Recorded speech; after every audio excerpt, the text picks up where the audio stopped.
Good evening, everyone, and welcome to the Hingham School Committee of January 22nd, 2019. We have a lot of guests in the audience tonight, including a few special guests, so thank you for being here tonight. We will introduce folks in a bit.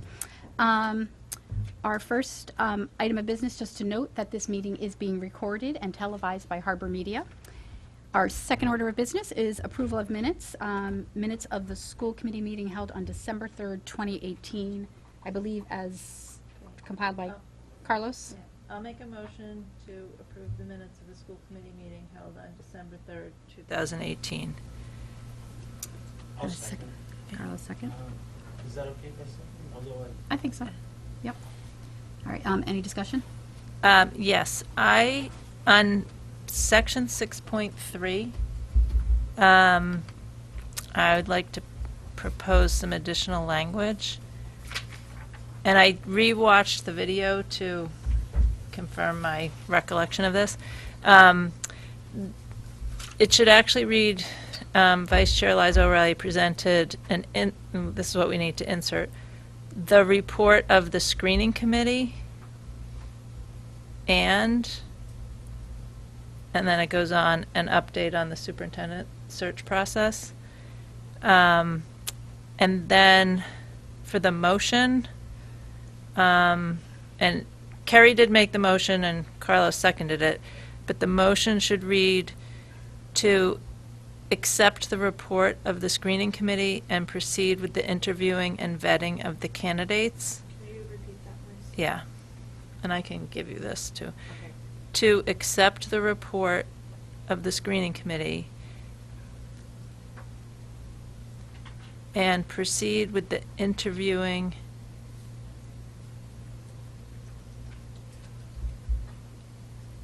and vetting of the candidates as recommended by the superintendent screening committee. So we have to delete approve the list of finalists. And that, Carrie, I watched the video, that is what you said. Okay. But it's also, we had to, the motion had to be like that for the process, so. Just want to make sure it's documented the same as what was said. So. Good. Just send that to me so Yes, I can make I sure will. I get it. I will share it to you right now. Is that it? But that's it. Okay. Thank you. Do you want to approve with those corrections? All in favor? Okay. Aye. Yep. Aye. And I abstain. 'cause I You're wasn't saying because there. you weren't here. Thank you. All right. All right, item number 3 on the agenda, questions and comments. And pardon me, but I just realized I forgot my glasses. So, the Hingham School Committee encourages community engagement and welcomes questions and comments as agenda items are discussed at our meetings. In addition, we have set aside time at the beginning of this meeting for comments or questions that fall under the purview of the school committee and are not already on tonight's agenda. So if any guests wish to speak, please come to the microphone, state your name and address, and address your comments to the chairperson. Please remember that any comments or questions must respect the confidentiality of personnel and students, including the speaker's own child, and comments will be limited to 3 minutes per speaker. Is anyone in the audience? June Gustafson? Oh, thank you. We were preparing. Sorry. Do you want to come to this microphone? Oh, actually, that might be a little better since I just messed this one up. Oh, This is a really, there we go. thank you.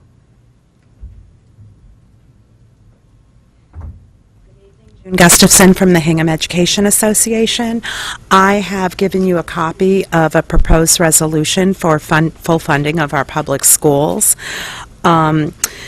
You passed a similar resolution, I believe, last spring, and the budget was not passed, and Hingham is owed, according to the Mass Budget and Policy Center, $1.88717, which is almost $1.9 million, which is quite a bit of money every year. And other South Shore districts, school committees have passed and announced, Hull and Marshfield, with others to follow. And I certainly hope that you will also pass this resolution so that we can get our money. Okay. Thank you. Sure. Is this resolution the same wording as what other school committees have passed? I mean, you can adjust it as needed. I do remember that there was one passed in the spring about this very same issue. I saw a couple of Yeah, committees have passed yeah. this resolution. And also superintendents have gotten involved now. And the governor is looking at the numbers and changing some of the numbers. They're different formulas. But that came from the Mass Budget Office, which is a nonpartisan group. It's not, I mean, there are people on all different levels involved in this. Okay, So, great. thank you. Yes, I do. I actually meant to give you one. Thank you. I should have recognized. Oh, My that's okay. apologies. No, that's okay. Okay, so that is something we can consider for our next meeting. Okay?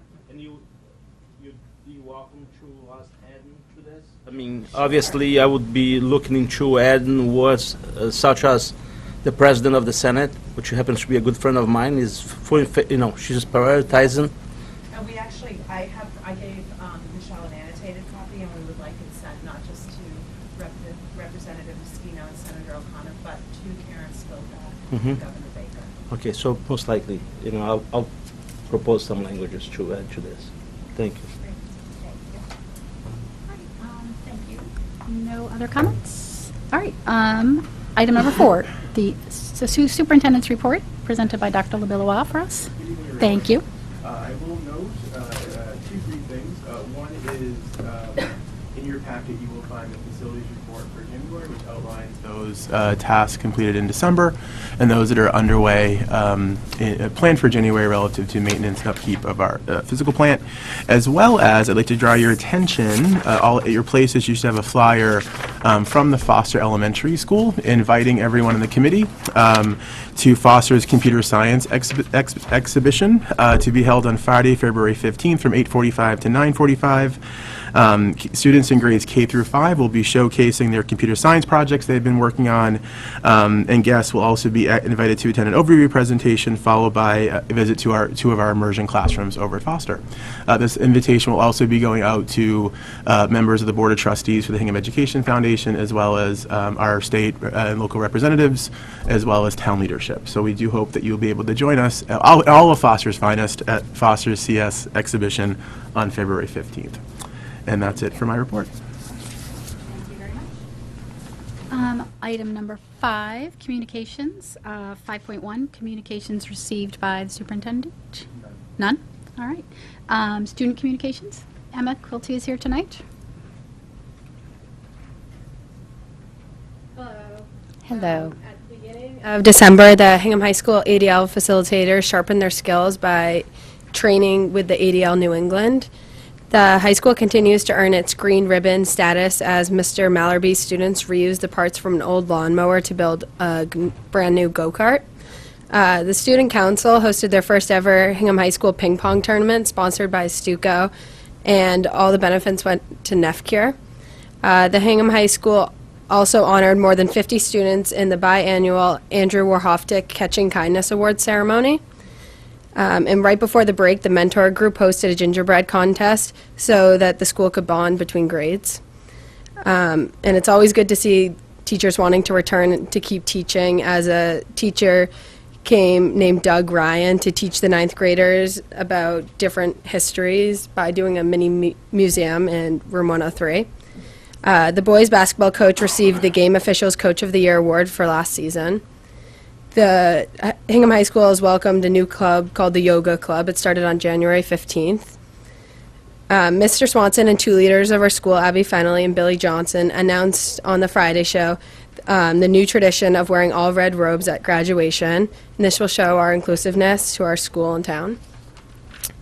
With midyears ending tomorrow, the class of 2019 has been completing their handprint mural, being one of many ways that they can leave their mark on our school. And the girls' track team over this past weekend came in second at state relays. And lastly, the girls' basketball team qualified for their tournament, and the boys' hockey is ranked 3rd in the state. Much, Emma. Thank you. 5.3, other communications. I did receive an email from a family who wanted me to pass along their thank you to the Hingham Public Schools and the middle school in particular for the Family and Consumer Science program that offered at the middle school. This family had one of their students took part in the programming, and they were able to cook nutritious meals, help with laundry, do a myriad of things around their house when one of the parents was not feeling so well, and they were just extremely grateful for the programming that the school offered and that the middle school provided. So, yeah, so it's very nice. Nice little email. All right, item number 6, new business. 6.1, to hear a proposal from E-School Grade 5 students about an all-grade reading program. So, Dr. LaBella, I'll let you introduce. Hingham School Committee. At this time, I'd like to introduce you to Maggie, Alec, and Will, who are going to come forward to the microphone. And we have been in contact discussing a proposal that Maggie, Alec, and Will all present to you. And at the conclusion of their presentation, it would be appropriate if you'd like to return it back to me for further follow-up and action should the committee choose. So I'll turn it over to Maggie, Alec, and Will. Hi, I'm Maggie DeYoung. I'm Alec Whitmore. I'm Will Wittrow. Yep. There you go. We're here to tell you a little bit about the book Wonder. Sorry. We read this masterpiece in class just a few weeks ago. We believe that it has made our class kinder and more empathetic people. Our goal is to have all 5th grade teachers read Wonder in their curriculum. R.J. Palacio conveys a strong message of acceptance and kindness through the novel Wonder, and this is exactly the message schools should be using to decrease bullying and increase students' self-esteem. In class, we read Wonder from September to December, and it has made us more empathetic people. Just imagine the good it will do if all 5th grade classes read this bestseller. It may sound a little crazy, but it's true. In the second to last chapter, the principal is giving a graduation speech. He says, if we are all a little kinder than necessary, the world really would be a better place. Perhaps the 5th grade students in Hingham would try to be a little kinder than necessary too. If all the 5th graders in Hingham could read Wonder, it would mean that our town could become a better place. Please consider our proposal. Thank you and have a good night.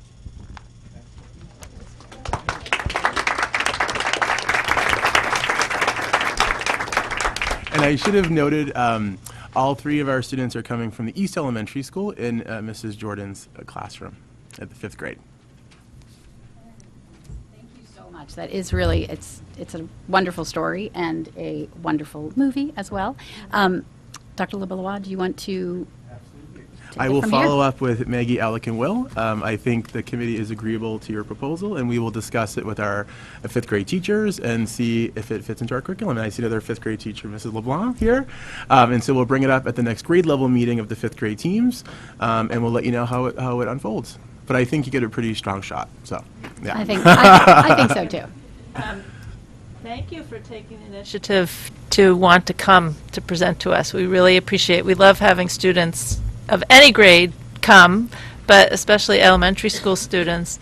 So thank you for your energy and your wanting to share with your fellow classmates in the other schools too. I think it's a great idea. Yeah, you're welcome. Thank you. Yeah.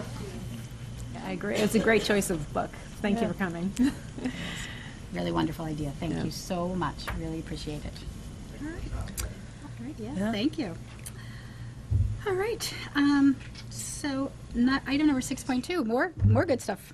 To hear an update on Toolbox, the district's new K-5 social emotional learning curriculum. Yeah, so just as our teachers come on up and we transition the PowerPoint, I'd let you know, as you know, we have been working over the last number of years to first comprehensively review the needs relative to social emotional functioning of our students, and then began to roll out our multi-tiered intervention model, HTSS, the Hingham Tiered Systems of Support. And so who we have here this evening is Kara Kramer, who is a 3rd grade teacher at Plymouth River Elementary. We then have Brianne Conley, who is a 1st grade teacher at Foster. Yes, I'm getting there. Bev Vernon, 3rd grade at East, and Kathy LeBlanc, 5th grade at South, who were our lead teachers on the HTSS task force. And so these are the educators who actually did in collaboration with the team, did a comprehensive curriculum review, looked at all the different programs that are out there relative to social emotional programming, and landed on Toolbox. And so I will turn it over to the team to provide an overview to the committee on the Toolbox, which is a social and emotional curriculum. And at everyone's place, you should have your new orange lanyard, which are all of your tools that after the That's right. Those are in hot demand. That's right. They're in hot demand. That's right. Okay, that's okay. HTSS, HT, the Hingham Tiered Systems of Support. Okay, sorry, I'm not good That's with okay. abbreviations. No worries. So. And so I'll turn it over to our teachers to give you an overview of Toolbox. So when this challenge came to us, we realized that we had a few different ways of looking at this new endeavor for the town. And one of the things that we looked at as a committee was that, you know, our teachers are really talented in working with students on social emotional learning. And we have been trained, we kind of put together a list of the number of programs and trainings and the kinds of experience we have. And we had a really giant list. So we looked at how can we take all of these skills and talents and trainings and specific skill sets, you know, responsive classroom and mindfulness and social thinking, and put it together in a way that we can all work together to have a common language so that our students and our families are able to use the same kind of language and the same kind of ideas. So when we found this program, we realized that this really did it for us, and we were very excited.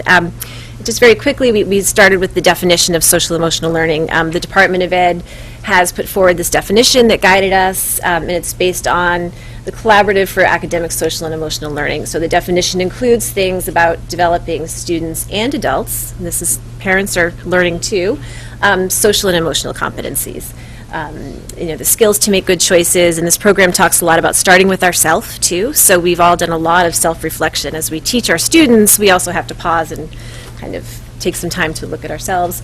You know, there's a sense of these core competencies, you know, looking at ourselves, that metacognitive piece, learning about ourselves first, as well as looking at the greater world around us and how do we know about ourselves to impact and have an influence and kind of help our world around us.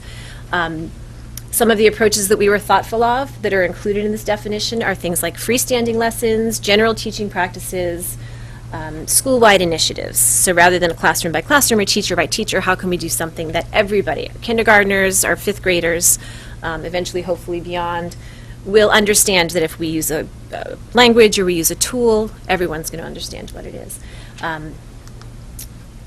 So that brought us to the Toolbox project. It's a company called Dovetail Learning. They're based in California, nonprofit, really working with different types of student populations, different communities. And Dovetail, the name Dovetail is no accident, and they realize that this is a curriculum that dovetails with many other kinds of programs and curriculum and skill sets. So it's kind of a neat. We also were mindful of our tiered intervention strategies, that this is a program that needs to address that tier 1, our general education learners. But it also provides opportunities for some smaller group support through some of their other programs. I think it was Circle of Friends, I think is the name. So there are strategies for the whole class, the whole group, as well as some of the smaller groups as well that can piggyback on it. So very quickly, it's a K-6 program, and it uses this metaphor of the tools that we all have inside us, so our lanyards, and that we all have what we need to effectively manage our social world. We just need to figure out how to use that and where they are and what that means. The founder, Mark Collum, is a craftsman, and he, as he was working, you know, in carpentry and woodworking, started to realize that the tools that he used are tools that could actually parallel with some of these social and emotional tools, and we'll look at that as we kind of introduce more. It's very simple. That was important. We do a lot in Hingham. Teachers carry a lot of information. We teach new curriculum programs. We're doing our best to stay on top of what we know is best for our students. So to think about another thing, we knew it needed to be simple. There's a shared language, so we all know what we're talking about. Lots of connections. So we weave this throughout the day. There are books that have, you know, picture books that we use to read and address certain tools. And we've all discussed too, even at all the grade levels, our students are starting to see these things naturally throughout the curriculum. We're learning about Massachusetts history in 3rd grade, and they're starting to see some of these strategies that even the Wampanoag people or the Pilgrims needed to rely on to be successful. So that's when you know that it's starting to work, is when they're naturally making the connections. And the home and school connections are important. So we're working with our parent committee as well to really take a look at fostering how we can make those connections strong. So information is going home from each of the elementary schools to parents, so they have the tools at home as well.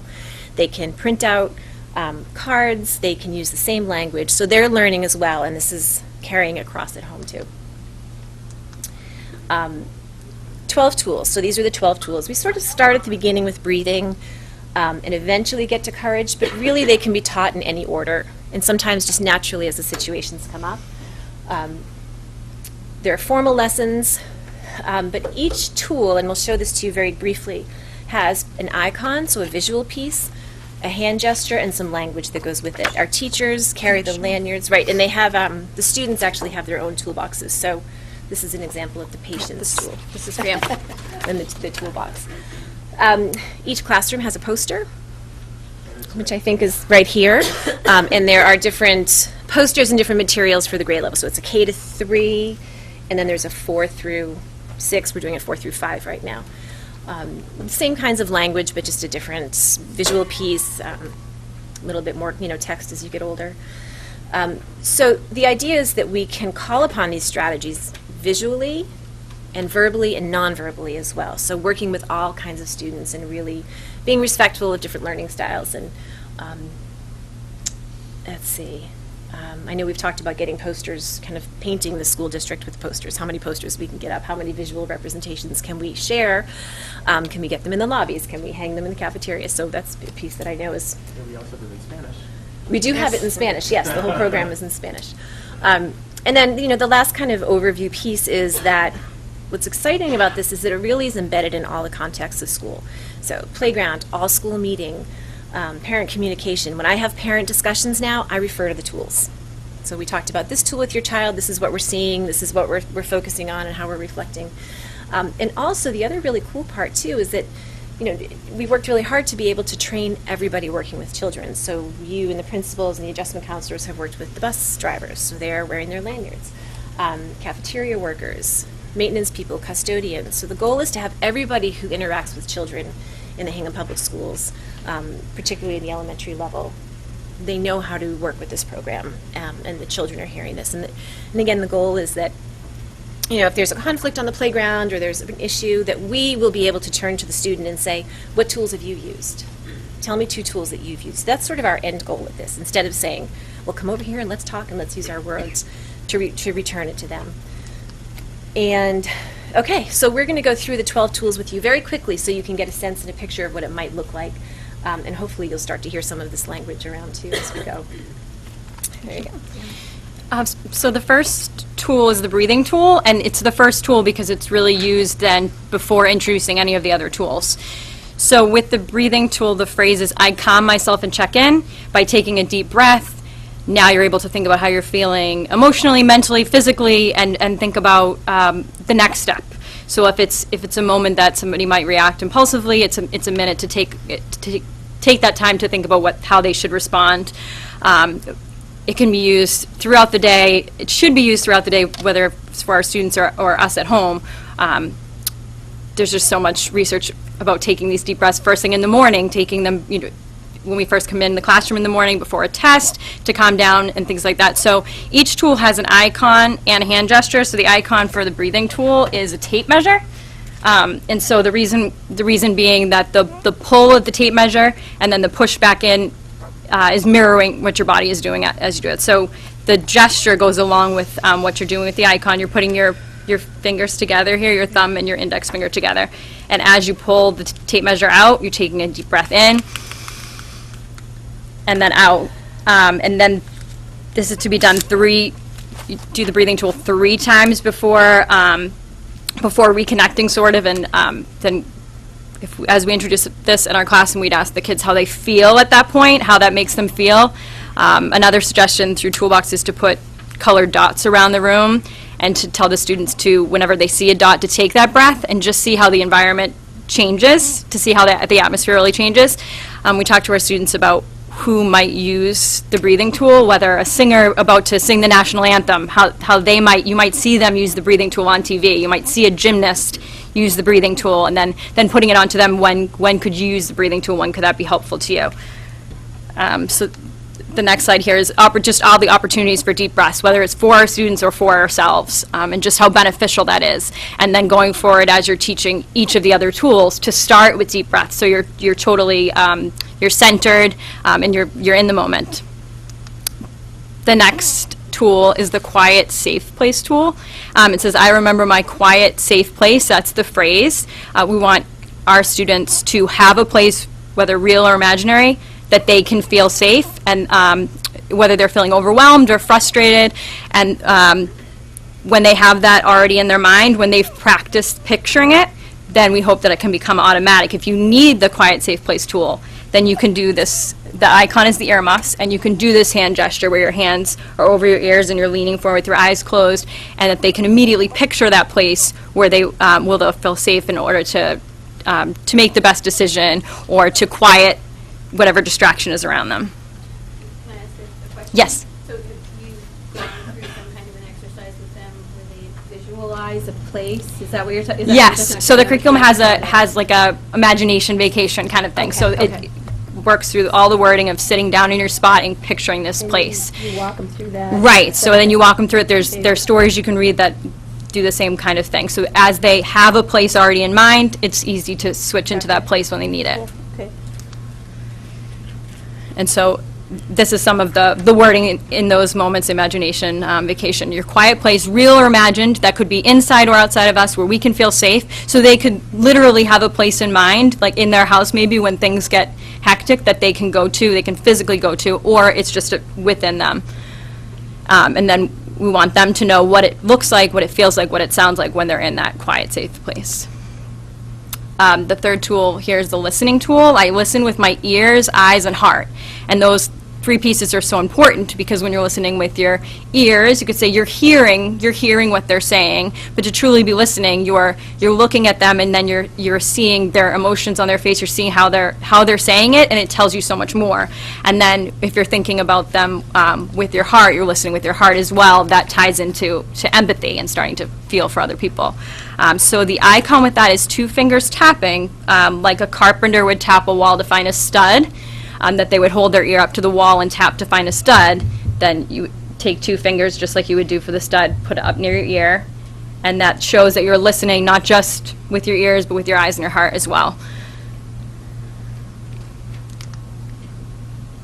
And here, the explanation: with our ears, we receive words; with our eyes, we listen to body language. There's so much more involved than what somebody is saying. With our hearts, we're now stepping into someone's shoes, and with our minds, we're connecting our experiences with yours and perceptions. Okay. And empathy, and this is something that it is developed so that you first understand and recognize that you care for yourself, and then you can understand how somebody feels in their own shoes. What is it like to be in their shoes? And this is the level. When you're, again, all of these are construction tools, and where's that balance in how you are feeling? Are you off level? Is the bubble going up or down? We need to be balanced in terms of what you are thinking about yourself and about others. So when I walk in someone else's shoes, it opens my eyes and my heart. And how you understand how you're feeling is going to then help somebody understand why they may react the way they do. All of these tools build on each other. This piece of empathy gives the rest of the class then the ability to understand why another student could be behaving the way they are. And it really, I see it every day, it allows the rest of the class to even support that student and be able to give them the understanding that they need if they're not behaving or acting in a way that they would expect a student to act. The personal space tool is the yarn. And again, we do our greeting. It's part of responsive classroom where we do the web, where you toss the ball of yarn and connect the web back and forth. And it is, again, allowing students to say, you need to be a little farther away, you're talking too close, or and for the teacher, you're a little close right now. Please let's hold that question for a minute. So again, it's the ball of yarn, and put your hands outstretched in front of you, and that where my space ends, yours begins. So please, this is what I need. And in the lessons, it does talk about Some people have different levels of personal space. So you have to respect that. You may feel comfortable being closer than what that person feels for you to be close. You have to understand that. And that's one of Yeah. my favorite activities with this is to actually, we did this at morning meeting. I would step right in and start teaching Yeah. and talking, and that's how I introduced the personal space tool. Is when you're standing here, that's really uncomfortable. Yeah. So how does that feel? So then the kids practice getting really close, and when does it feel safe, and that idea of we use it all the time now. I use it a lot. I need my space. It is interesting how the teachers end up acquiring certain ones that you find you need. You need to exercise it a little more. So that's the personal space right there. The using our words, this one, it felt so natural, again, as a fit for what we do. I mean, teachers say that all the time. Please use your words. Tell me how you're feeling and what are you doing. So this is, I ask for what I want and need, and I am a problem solver. Again, it's empowering them to use their words and what it is. And the pencil is such a signature of either you're thinking them out of your mouth or you're writing them down, and it can give you either option. It doesn't really make you do verbal or one. It's again, what is the natural talent or need of that child in order to express what they're feeling right now. And it, again, connects. If you're not feeling the right level, I say, please, feel free to go write down what you're feeling right now, even if it's just one word. Believe me, we try to use all of these tools sometimes for certain ones. So it's focusing on their words, their body language. Maybe they're throwing things in the classroom. How can you lower, and again, this comes from other tools that we've learned, lower your engine. Because sometimes they're just too high up. They're revved up. They're in a wrong zone of regulation. What can we do to keep that zone of regulation appropriate for what they're doing? My favorite. This one leads right into the Solace right on the thing. program. I love Yep. this. The garbage can, I can let things go, and that is a good lesson for us all through life, right? What are the pieces that we can actually let go of? So we use that icon of the garbage can, and it can be a big garbage can. I sometimes will just say, and again, that nonverbal piece, sometimes, now, once you have to learn the tool, otherwise it doesn't feel very respectful and kind, but to look at a problem that may come our way and say, is that something you can throw in the garbage can? So this idea, or we sometimes use a little one and just close the lid. This idea that sometimes we can put things away and move on, and it's going to be okay. We can leave it behind. This is a really tricky one because it's hard, especially when you're younger. It's but. So put it in the garbage can. And we talk about, sometimes it does come back. Sometimes it doesn't stay in the garbage can. So then look at some of the other tools. I might value something as being not important, or we can move on, but to an 8-year-old, it's a very different story. So if it comes back, then maybe we need to go back and use our words again, or try to take a look at empathy. So we kind of focus on some of the questions, and you can see now it layering back to some of the other skills like personal space and let's see, taking time. Sometimes we need to take time away. We get time out. It's time for a break, take a time out. We use take a break with responsive classrooms sometimes, but this gives kids the power to say, you know what, I might need time away. And that it's respected. We all sit in one room, and sometimes we need to get up and take a break or move out of the room or take a walk, and it's different in a classroom. It's not as, acceptable to just get up and move around, but if we can use the right language to support that, so it's like a wristwatch. So we can all look and just very quickly remind a student that maybe we need to take some time away. And sometimes maybe we need to take some time in. When things are hard and my choice is to remove myself from the situation, because that's a really easy coping strategy, maybe what we really need is to get in there and take some time in. So developing the skills to recognize when it's time to do either of those things and get that perspective, step away, gain some understanding. And again, we have lots of structure and strategies and ideas for how to use that. Again, a lot of this is just introduced in morning meeting or through a quick lesson, and they develop and grab onto the skills really quickly. Please and thank you. But what does that really mean? So the icon is a key, that this is the key that unlocks our social connections, and they're words that open up communication, they open up language. Please and thank you aren't as easy. Later we'll see apology and forgiveness too, that I think is also a tricky one, but imagine that we're opening a lock. Sometimes all it takes is that right word, that please can you help me, or thank you for helping me. We talk too about, instead of apologizing all the time and saying, I'm sorry you had to help me, or I'm sorry I'm late. I mean, that's a quick reaction. I'm sorry you had to help me with this. How about saying thank you for helping me? And that alone is very powerful. And it also impacts things like kindness. We talk so much about kindness. We need more kindness. We need to recognize kindness when we see it. So how do these words and these tools help us? Oops. Okay. That's all you. This should say at the top, apology and forgiveness tool. Comes a little bit later than the other tools because it is kind of hard. It's hard for adults and for kids. And apology is first admitting that, you know, maybe you're not right all the time. And you have to be humble, and it's a little embarrassing to make an apology. The icon is a glue bottle because, as if you were gluing two pieces of paper together, you can repair relationships by apologizing. So this. Forgiving is actually something different. Sometimes someone will apologize easily, but the forgiveness doesn't come. And that often needs the help of an adult who can guide the children through it. We can't force apology and forgiveness, but they're worth working for, and it's worth that feeling of unburdening yourself when you've said you're sorry and someone's accepted your apology, and then you can move on. You're not hanging on to the anger. So which one is it? This one right there. Okay. Yep. Using this tool as a step toward maturity. Forgiveness takes strength, so the children should be complimented when they've been able to apologize and been able to forgive. And the quote I really like about this one is, if we are still holding the hot ember of anger, resentment, or hatred for others, we are actually the ones getting burned. We try to help them see that. It doesn't help them to stay angry. The patience tool, I am strong enough to wait. The icon is a wood plane used to gently and slowly rub away those little rough surfaces. So palms together, fingers straight, slowly rubbing your hands together, feeling hands warming each other. Basically, it's quiet waiting, and they know what being patient means. We try to help them understand that what is the impact of not being patient? What's the cost of it? You know, will I get in trouble? Will I slow things down? Will I embarrass myself? So taking that leap to what's the impact of not being patient is what I find particularly helpful, and I use this one a lot myself too.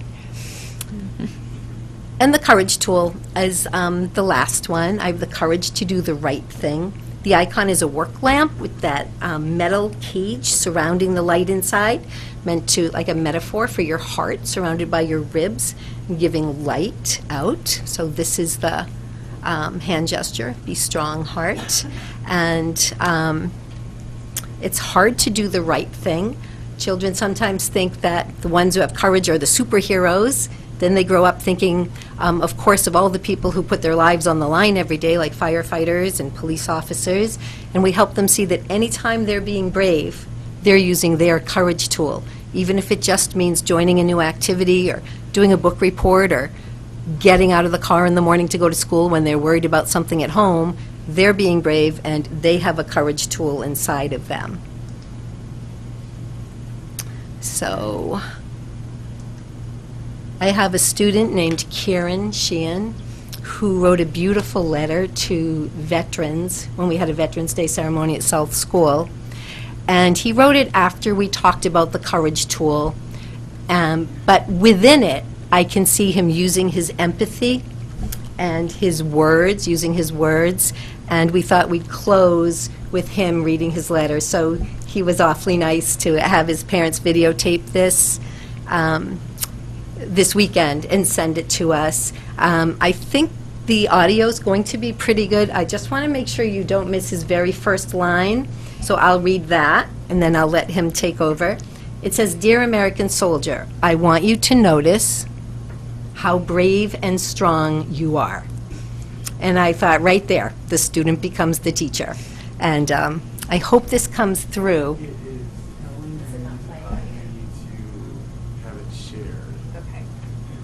So I'll read it for you. Sorry. It said, And you're going to love him next year in 6th grade. It says, "Dear American soldier, I want you to notice how brave and strong you are. I am Kieran Sheehan. I am 11 years old, and I've never once worried about my safety. I live in a great town named Hingham, but that would not be possible if it were not for you. Sometimes I must realize that I can get a little ungrateful, but I now feel grateful for you. Just think about how much you have sacrificed, such as moving away from your family and to not see them, maybe for years. Thank you for your service, and thank you for taking time out of your day when you could be doing many other things just to inspire a kid like me. And he just sat down and wrote that. And all those things were already inside of him. We didn't put them there. But they just came out, I think, because we've been discussing these things. So anyway, in Kieran's words, I think Toolbox is working very well. So thank you very much. Any questions? Thank you. Thank you. And thank you, Jamie. Just want to say that, I'm not sure who brought to our attention, but even the custodian has been using. Oh, so good. So I commend each and every one of you for that's been great. helping take the leadership on this. This is definitely a huge tool. And Thank you. everybody's on board. I mean, the excitement that we see, we're kind of like super excited about it up here. But to see the custodians happy to be using it and the bus drivers asking for more information, I think I don't know that in my career I've ever seen something that everybody's on board with. And after our days of training, I mean, we were so fortunate to have everybody trained so well. And to be given the time and the release time and the support and the materials, it really has been extraordinary. So we thank all of you for that. But to see everyone leave a training and say, that was great, Yeah, that never happened. that never happened. This is the lesson book, so it does give us those words and the guidance to present to the students so that we're supported by it.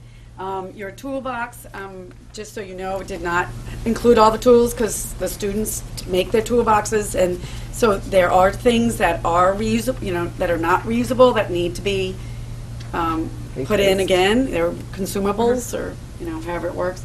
But it makes a difference to be implemented consistently. I know the middle school is ready and willing to use the language and have been trained in the language, but it's up to the elementary school to implement it and really get them owning it. Yes. Agreed. So thank you. Thank you. Thanks, Jamie.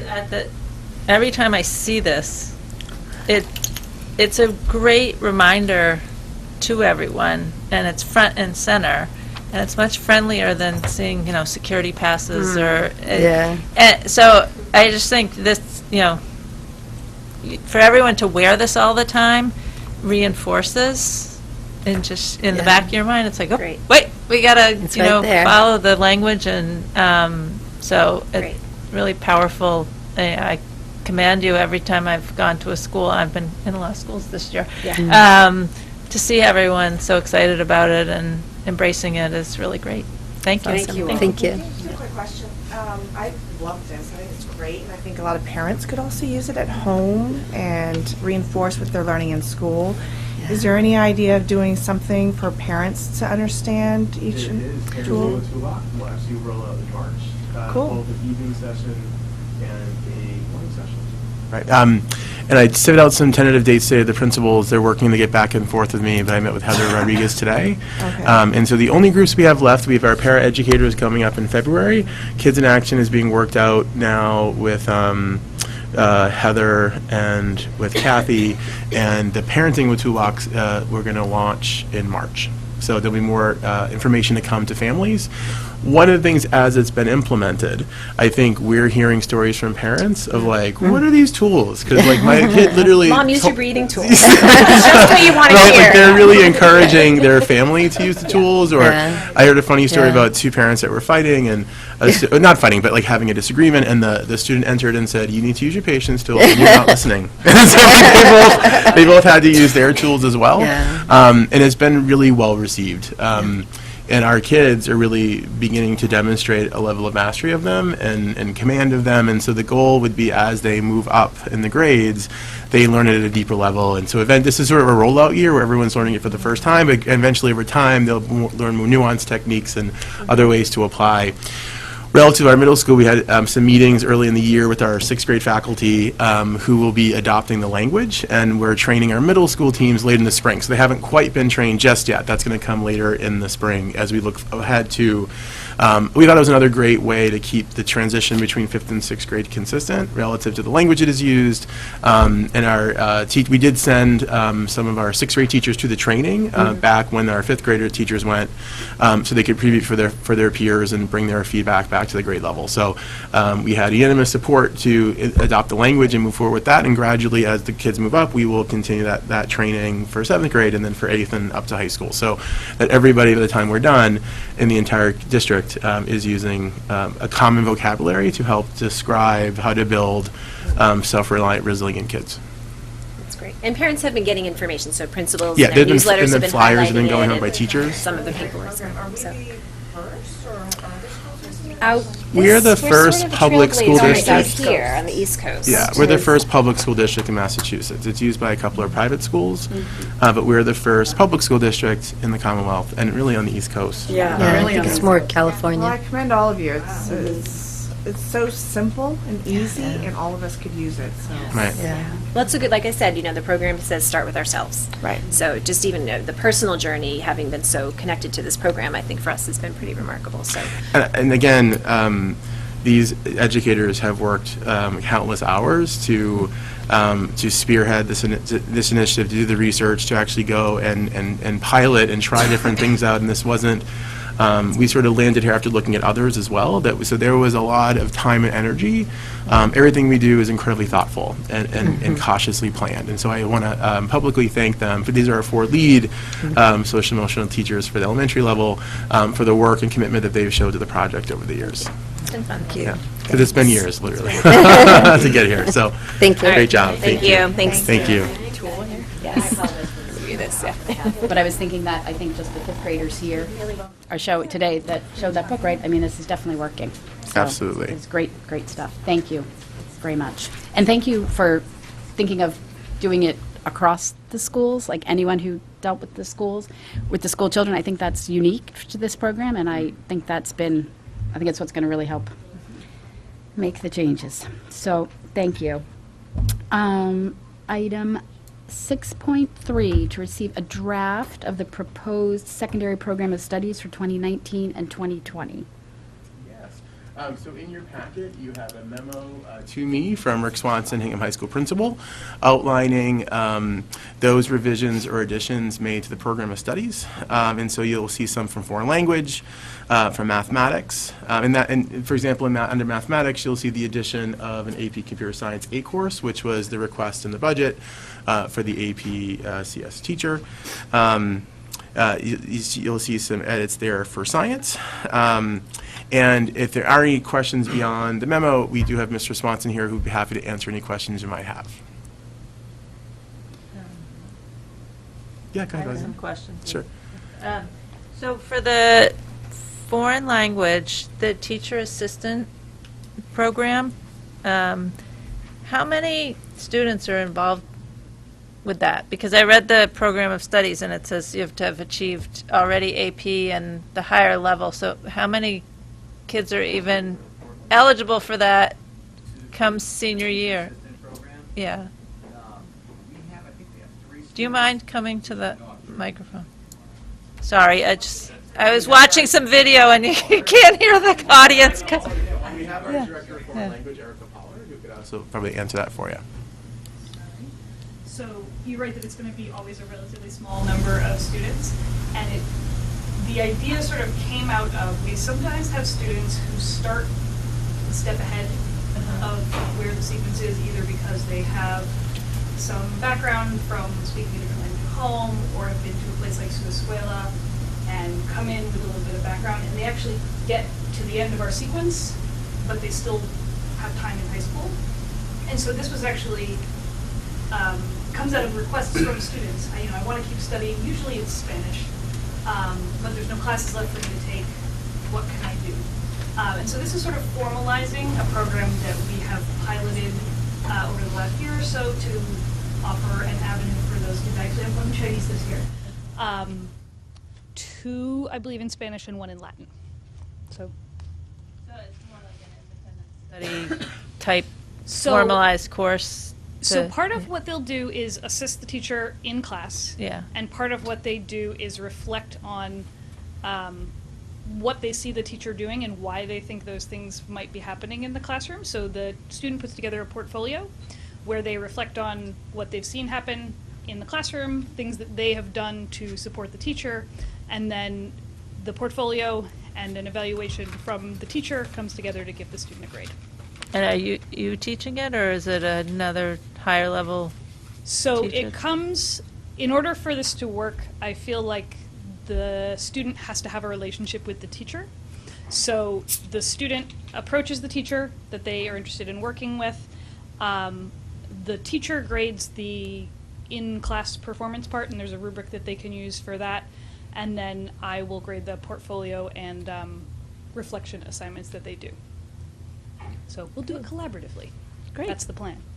Oh, well, it's good to keep students interested in languages and keep their passion going. So thank you for being creative about that. And this year in particular, we had a student who reached out and wanted to do it because he's interested in teaching. Oh, great. So it's an interesting intersection of the student gets to continue studying Spanish and Hmm. also gets to learn a little bit about what teaching looks like as a career. And potentially a model for other subjects if other there people are a interested, handful yeah. of people to. Okay, great. We always need more wonderful, passionate teachers, so that's great. And then I had a question about math.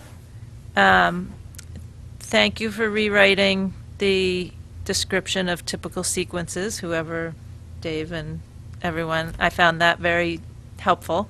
And then as I was reading it, I noted that BC calculus, the requirement is for 90% or better. Is that really strict, or is that still like to be discussed with on a case-by-case basis? Because that seemed really high of a requirement for that particular course.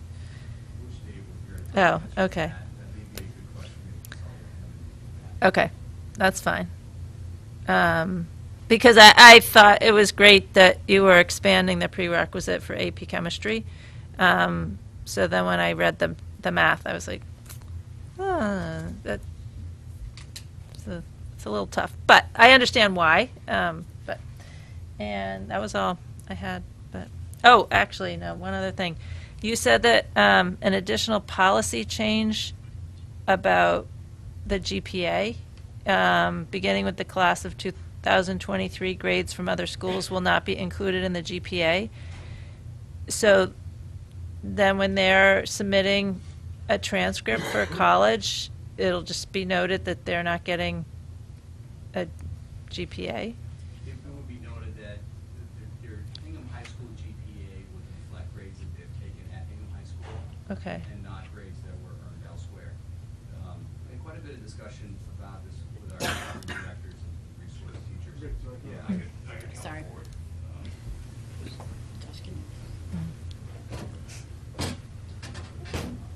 Thanks, Josh. Should I go to this one or this one? This one better. That might be better. A fair amount of discussion around that with our department directors and resource teachers, and had consensus there that we'd like to know that the grades that are reflected in a GPA are based on a consistent formula and reflective of the standards at Hingham High School, and particularly in cases where a student may have taken a semester or two off to be at another school, a ski school, a school related to another sport, which we see sometimes, or in some cases students who take a semester or a year to study abroad, and they're at other schools where the grading formula may be substantially different, and we feel as though it creates some inconsistency. So we would still include those grades on the transcript, but not calculate them into a Hingham High School GPA. Would you make a note of that on the bottom, or? Yes, there would. Suppose that, you know, this Right, not that- reflecting that grade in such and such a year? Yes, I think it'd be included in the school profile that's attached to transcripts when they go out, and possibly a line on the transcript itself too that indicates that any grades that were earned at another school were not used to calculate the GPA. Okay. Oh, so I was assuming it was kids that moved here from another place or decided to It switch could- from private school It back could here, as well. But now you have Yeah. more scenarios than I was imagining. Right. too, so- Yeah. So even for online courses? That kids might take, those would appear on the transcript but not be calculated into the GPA. Right, with the exception of courses that, we sometimes have students who take courses through virtual high school, which is an approved and accredited program in Massachusetts, and there are a number of cases every year where we may have a scheduling conflict, the student wants to take AP French and AP Calculus, but they both happen to fall in the same period, so they can't do both in our school. We do, in those cases, have students who are taking a VHS class, and our thought was because, and we make note of that opportunity in our program of studies, that we would continue to include those in the Hingham High School GPA because it essentially is included as part of our program of studies. And it's approved. yes. Yeah, that's Yeah. Okay, thank you. Sure. Yeah. Okay. Questions? Anything No. else? Okay. Great. Great, thanks, guys. Thank you. Sure. Oh, go ahead. Sorry. Rick, I'm sorry. Will this be communicated So, in some kind of extra form to students and parents, just to be transparent about it? Yes, and in fact, we thought it would be important to not instantly make this change, but so the proposal is that we begin with the class of 2023, our incoming ninth graders for next year, so that students would know ahead of time, right from the start of their high school experience, that if if they chose to pursue any of those alternative programs, the grades would not be included, for better or worse. I think that there's, in some cases, you may see grade inflation. In some other cases, you may see grade deflation. But we thought it would be best to communicate that right from the beginning and not begin, kind of midstream for anybody who may have already done it. But it would communicate it through the program of studies immediately, so that the current 8th graders who are coming in would see it there, and it would be in the student handbook as well. Okay. Yeah.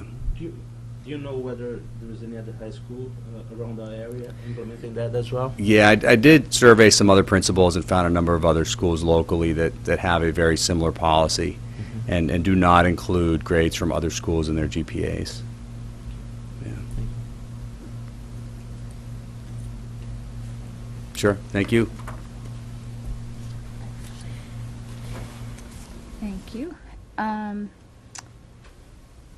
6.4, to receive an update of the Hingham Middle School Special Education Program Evaluation from Dr. Vinnis. Hello, thank you. In front of you, a memorandum that I put together so that you could have an outline of the timeline of where we are in disseminating information to various stakeholder groups within the district and the community at large. And as you can see, our task force has been hard at work taking a draft evaluation report from Boston University and determining an action plan for what our priorities are and how to disseminate that information to the community.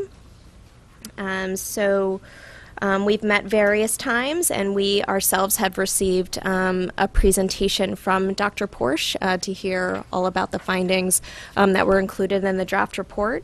And we're currently planning a series of presentations from her, which only just today is scheduled for February 1.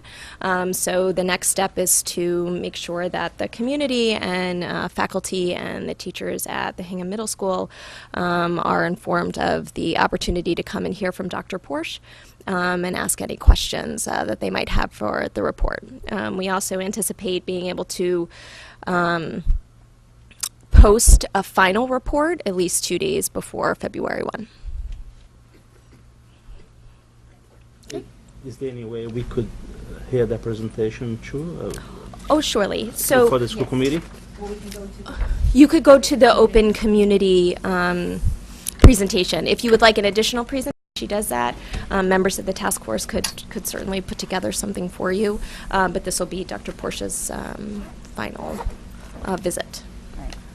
Right, so if you want to hear Dr. Porsche's, we'd have to go to the community one on first, yes. On the first. Yes.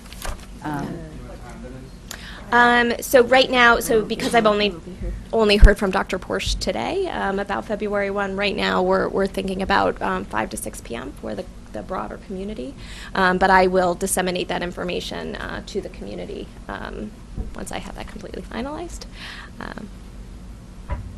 Okay. And with the location as well. That also has not been determined. All right. So can we get the copy of the report prior to the presentation? That is what I have requested. Okay. We didn't want, we had spoken, Suzanne and I had spoken about it at the CPAC meeting, and we didn't think, it wasn't really worthwhile for Dr. Porsche to come back just to present to the 7 of us, because there are other opportunities for us to receive the report directly from Dr. Porsche. Or we can also get a report from the task force, if we want. We don't have a final report, we only have a Right. draft. So what I've asked for is a final report 2 days before, at least 2 days before February 1, so that the public has a chance to review it, including the faculty, before they come to hear the presentation, so that they're able to ask questions. Be informed ahead of time. Yeah, I would like to see even the draft report, considering how much we were involved with making sure that this all happened, and to be able to follow along. So that would be really helpful. And then, is this a follow-up to our budget questions? So from the you budget also meeting? have a follow-up to the budget question, Okay. where you asked for descriptions of some of the proposed I was initiatives. just wondering if this was related to the report or if this was the budget thing, so, okay. So that's the They'll budget both thing. be uploaded into your electronic folder. Okay, great. Thank you. Any other questions?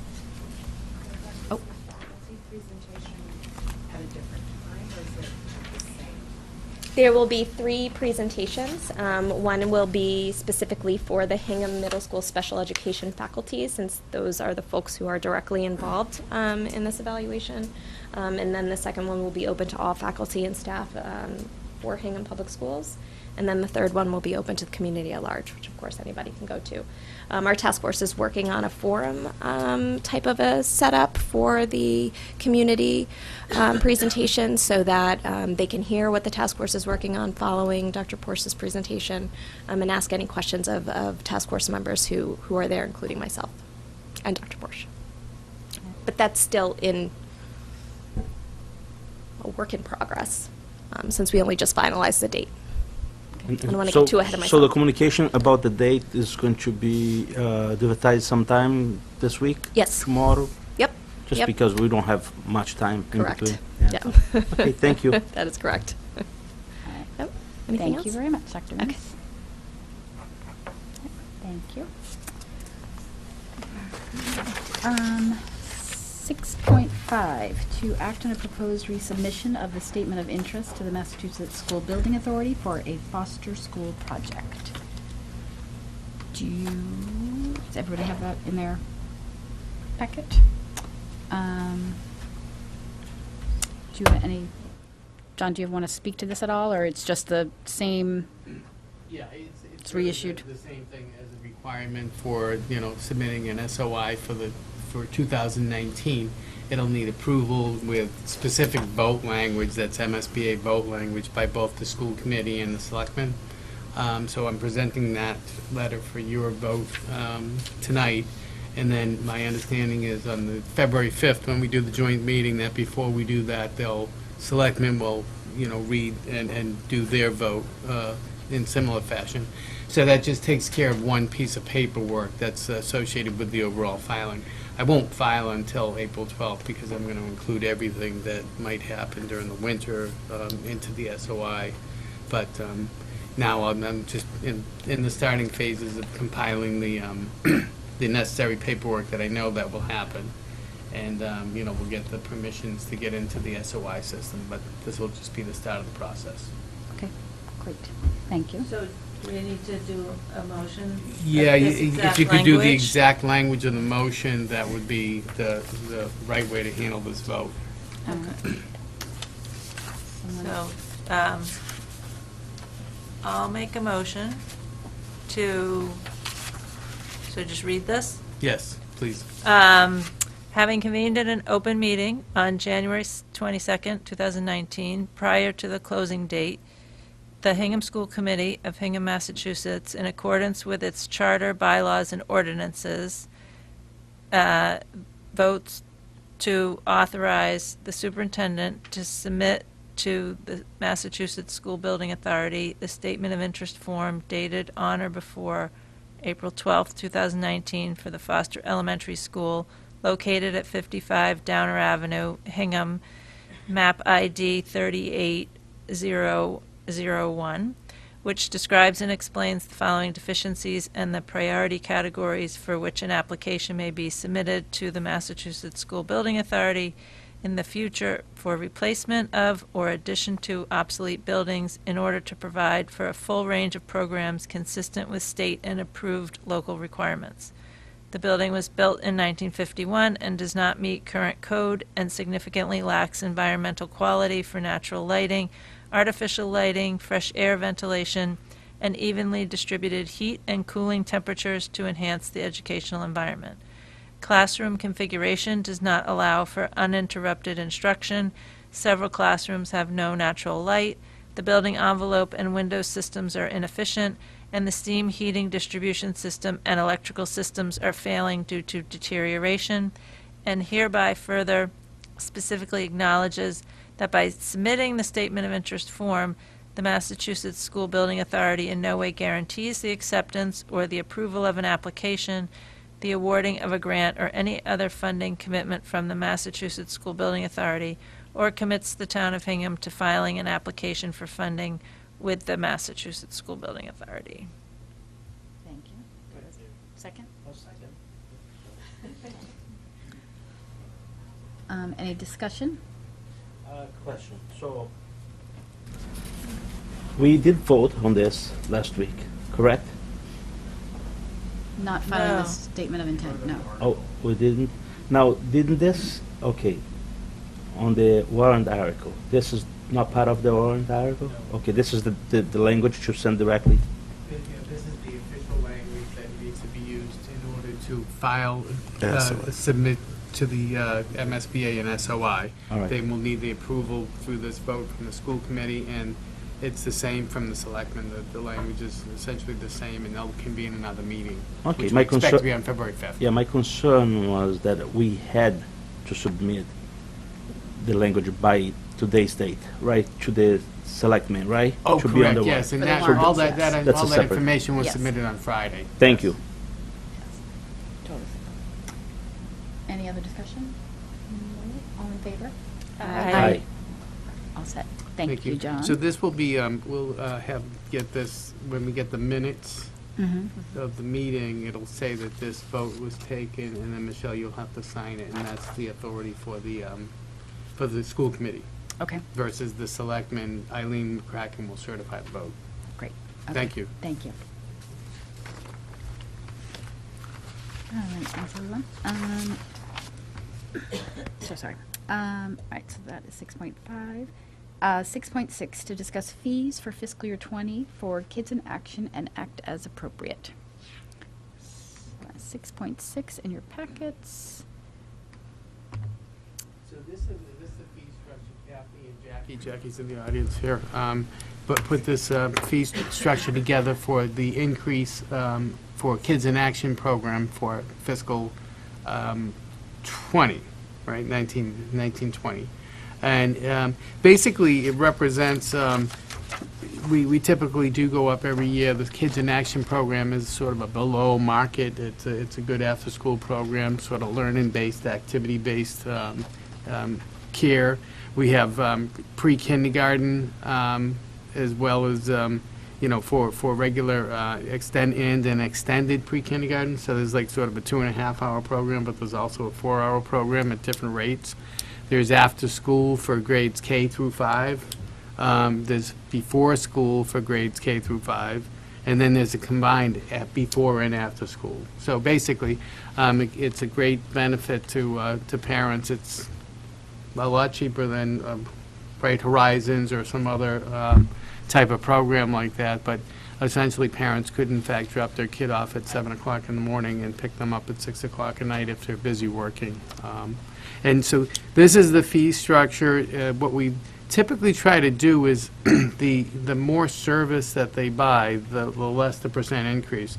So what you see on this chart basically is increases where the highest service here, the combined after fees, are rising at about 3.7% or $20. The before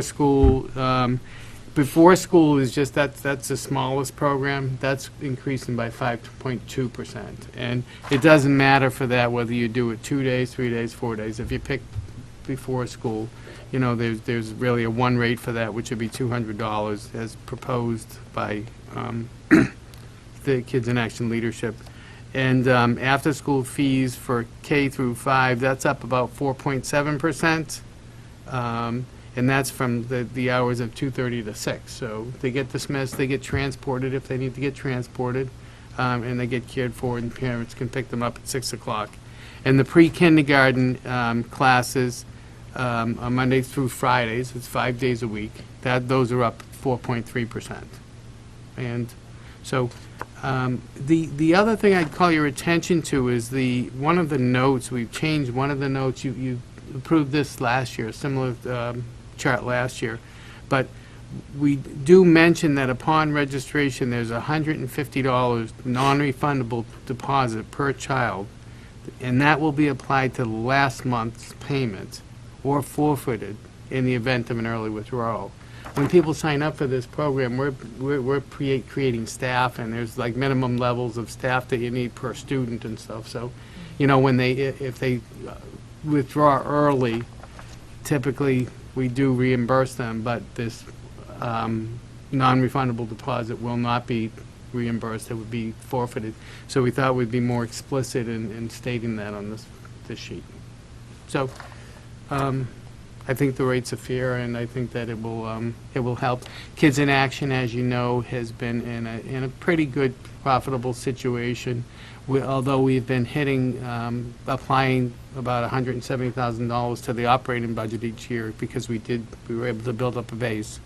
And now, you know, we could be in a position where, you know, sometimes we'll be earning that 170, sometimes we may be a little bit below. This rate increase will certainly help to, you know, stabilize that, because we had a base to go for several years, and we still have a base for several years, and we'll talk about revolving accounts, you know, during our budget process. So we're in good shape, but I think it's important to increase the rates, and as I said, they're below market. So.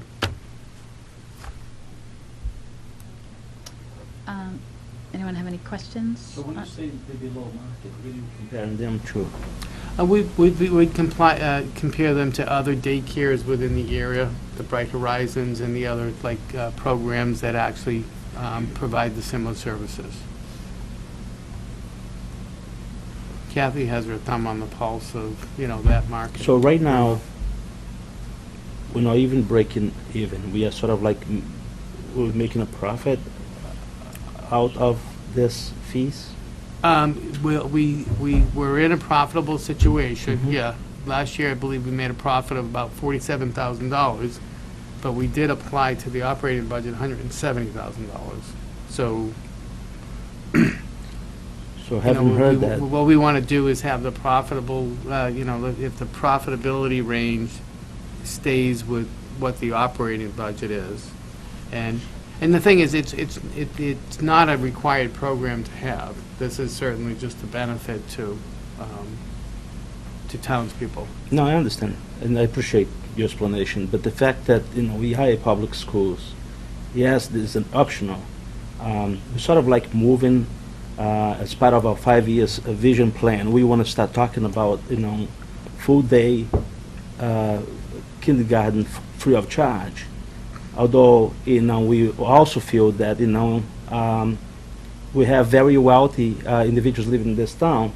You know, may not be the proper moment to talk about that. Just talking about this small increase where we are not hurting, I would be inclined to move favorable. Increasing this fee.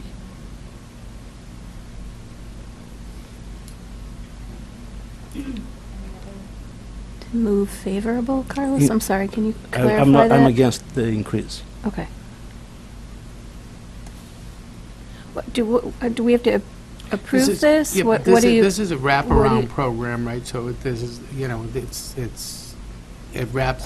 allows extended care of children.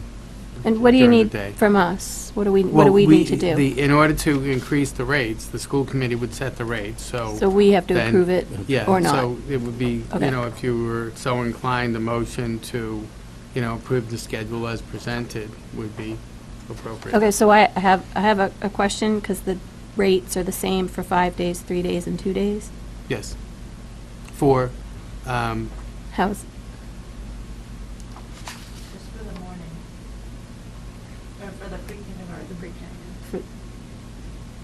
so regardless of whether you're putting your child in for 2 days or for 5 days, you're paying exactly the same amount? right. And it's So- also for before school. Before school fees are correct, yes. Before school fees are correct.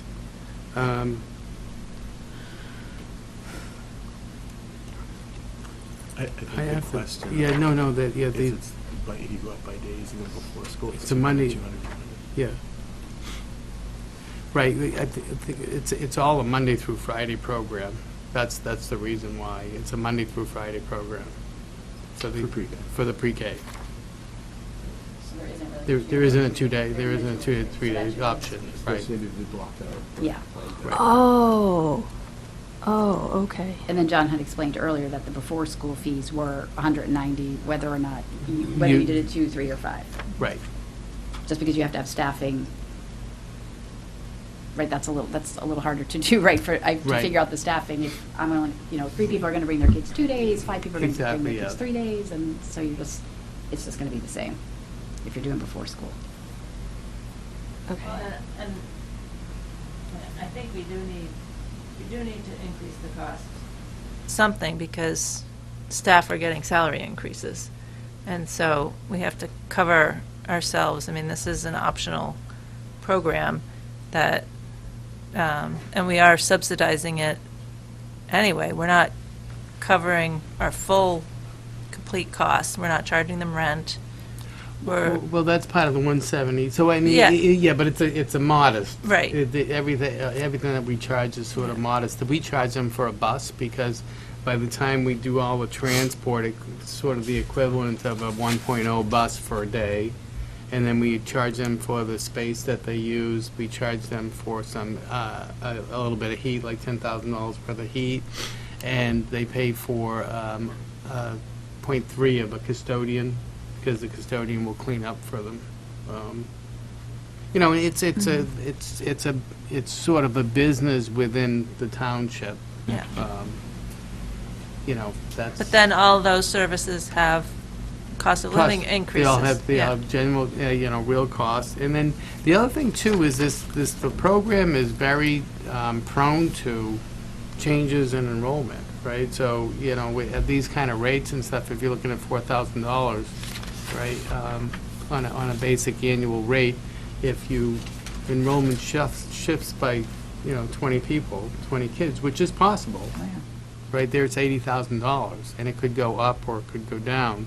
Right now, we're sort of down a little bit, but, I believe the balance that we have will preserve us for another year or two. But we don't want to get into a situation, I think, where the program isn't making money and we're not able to continue that operating budget offset. So I think it's important to sort of keep pace with, what going market rates are for daycare. So I'm still confused. If you say it's a profitable situation, by how much? What was the figure? 47,000?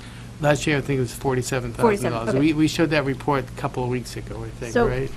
But you're taking 170 out of the operating budget? So Out really- of those expenses. So we did the 170, and it came out with $47,000 after that 170.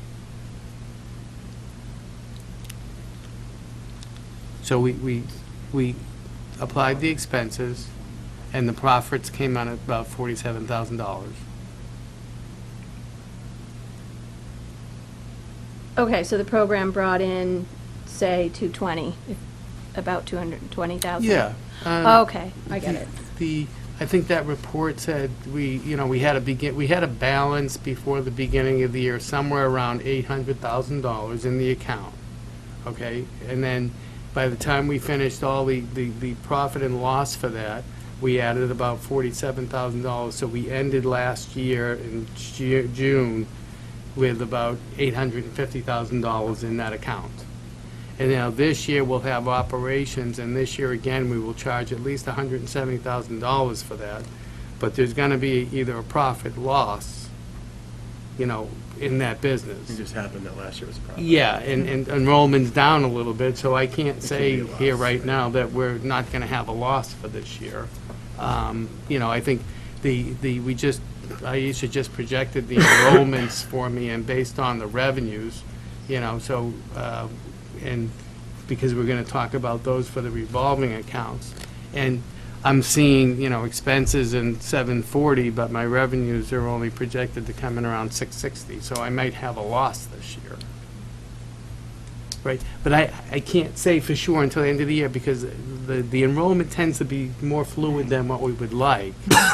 But I don't think that I'm going to be in a profitable situation after hitting it by $170,000 this year, and we're going to hit it by $170,000. That was the idea of, when we started making the money, that we would. That's why we had the balance.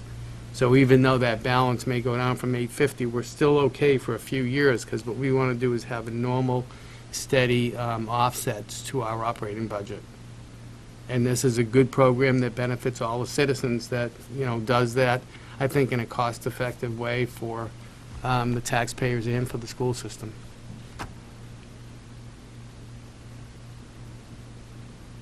I'll make a motion to approve the proposed monthly fee schedule for fiscal year 20 for Kids in Action.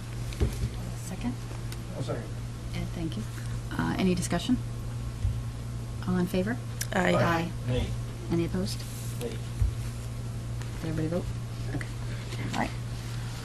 All set. 6-1, thank you. 6-1, thank you. All right, item 6.7, to discuss fees for fiscal year 20 for full-day kindergarten and act as appropriate. So 6-7, so in full-day kindergarten, back when, in the September meeting, we talked about the options for, well, not the potential increase options, but what we did was talk about philosophy as to, whether we wanted full-day K to be free at some, not free, but funded by the taxpayer, as opposed to the parents.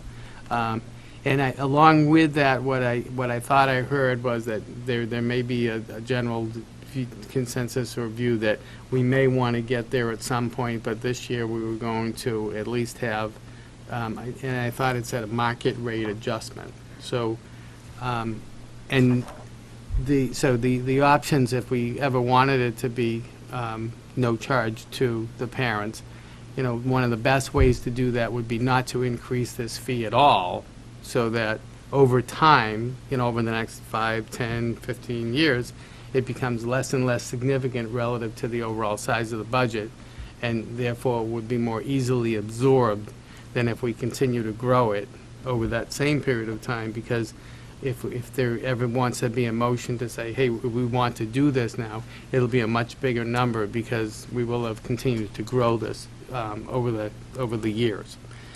So in this chart, what I have here is I have percentage increases for the FDK tuition 2019. The tuition for this year in 18 is $36.50. And I came up with, I took a look as I was doing the budget. I did we always turn around and we look at zero-based budgeting on teachers and personnel and stuff. So, taking the same staff, stepping them up, and applying their new rate structures to them, with 2 retirements in that picture. That, and in comparing that to the last year, those costs are up 3.82%. So that's where this 3.82 comes in, okay? So, which in my mind, well, okay, that's a market rate, that's what our costs are going up, but it's not going up to what, you know, we didn't want a market rate being, you know, like that it had to cover all of the costs of the full K program, but we wanted to have a market rate increase. So I sort of interpret that in some senses, okay, that's a 3.82. Now, so that's, you can see what those rates, that rate would be. It would be 37.90. And then I got them scaled down here to 3.5, 3, 2.5, 2, or a 0, where a 0 would be 36.50. So for the committee's consideration on what you'd like to do for full-day K rates for fiscal '20. Okay. All right. So,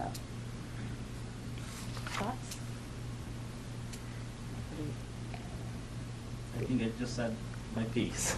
All right. That's essentially, I would be Same. totally in favor of keeping the 3,650. All right. Other thoughts, Kim? I think that the tuition increase is a separate issue than what we want to do with full-day kindergarten and tuition rates. I think we need to separate the two.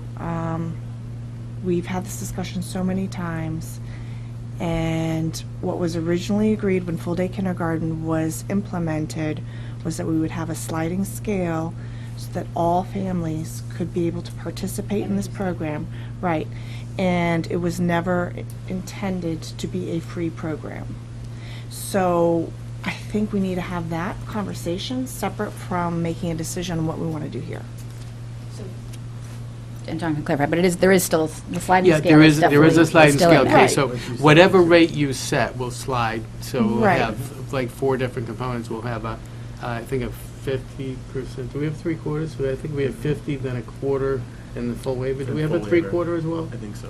Okay, so we will have a full, we get a 3/4, we have a 50%, a quarter, and a 0. Right, but my Full waiver. point being is if we don't raise the rates, then basically we are giving the message that we want to go in this direction, and I don't think we have had that discussion as a board to say this is the direction we want to go.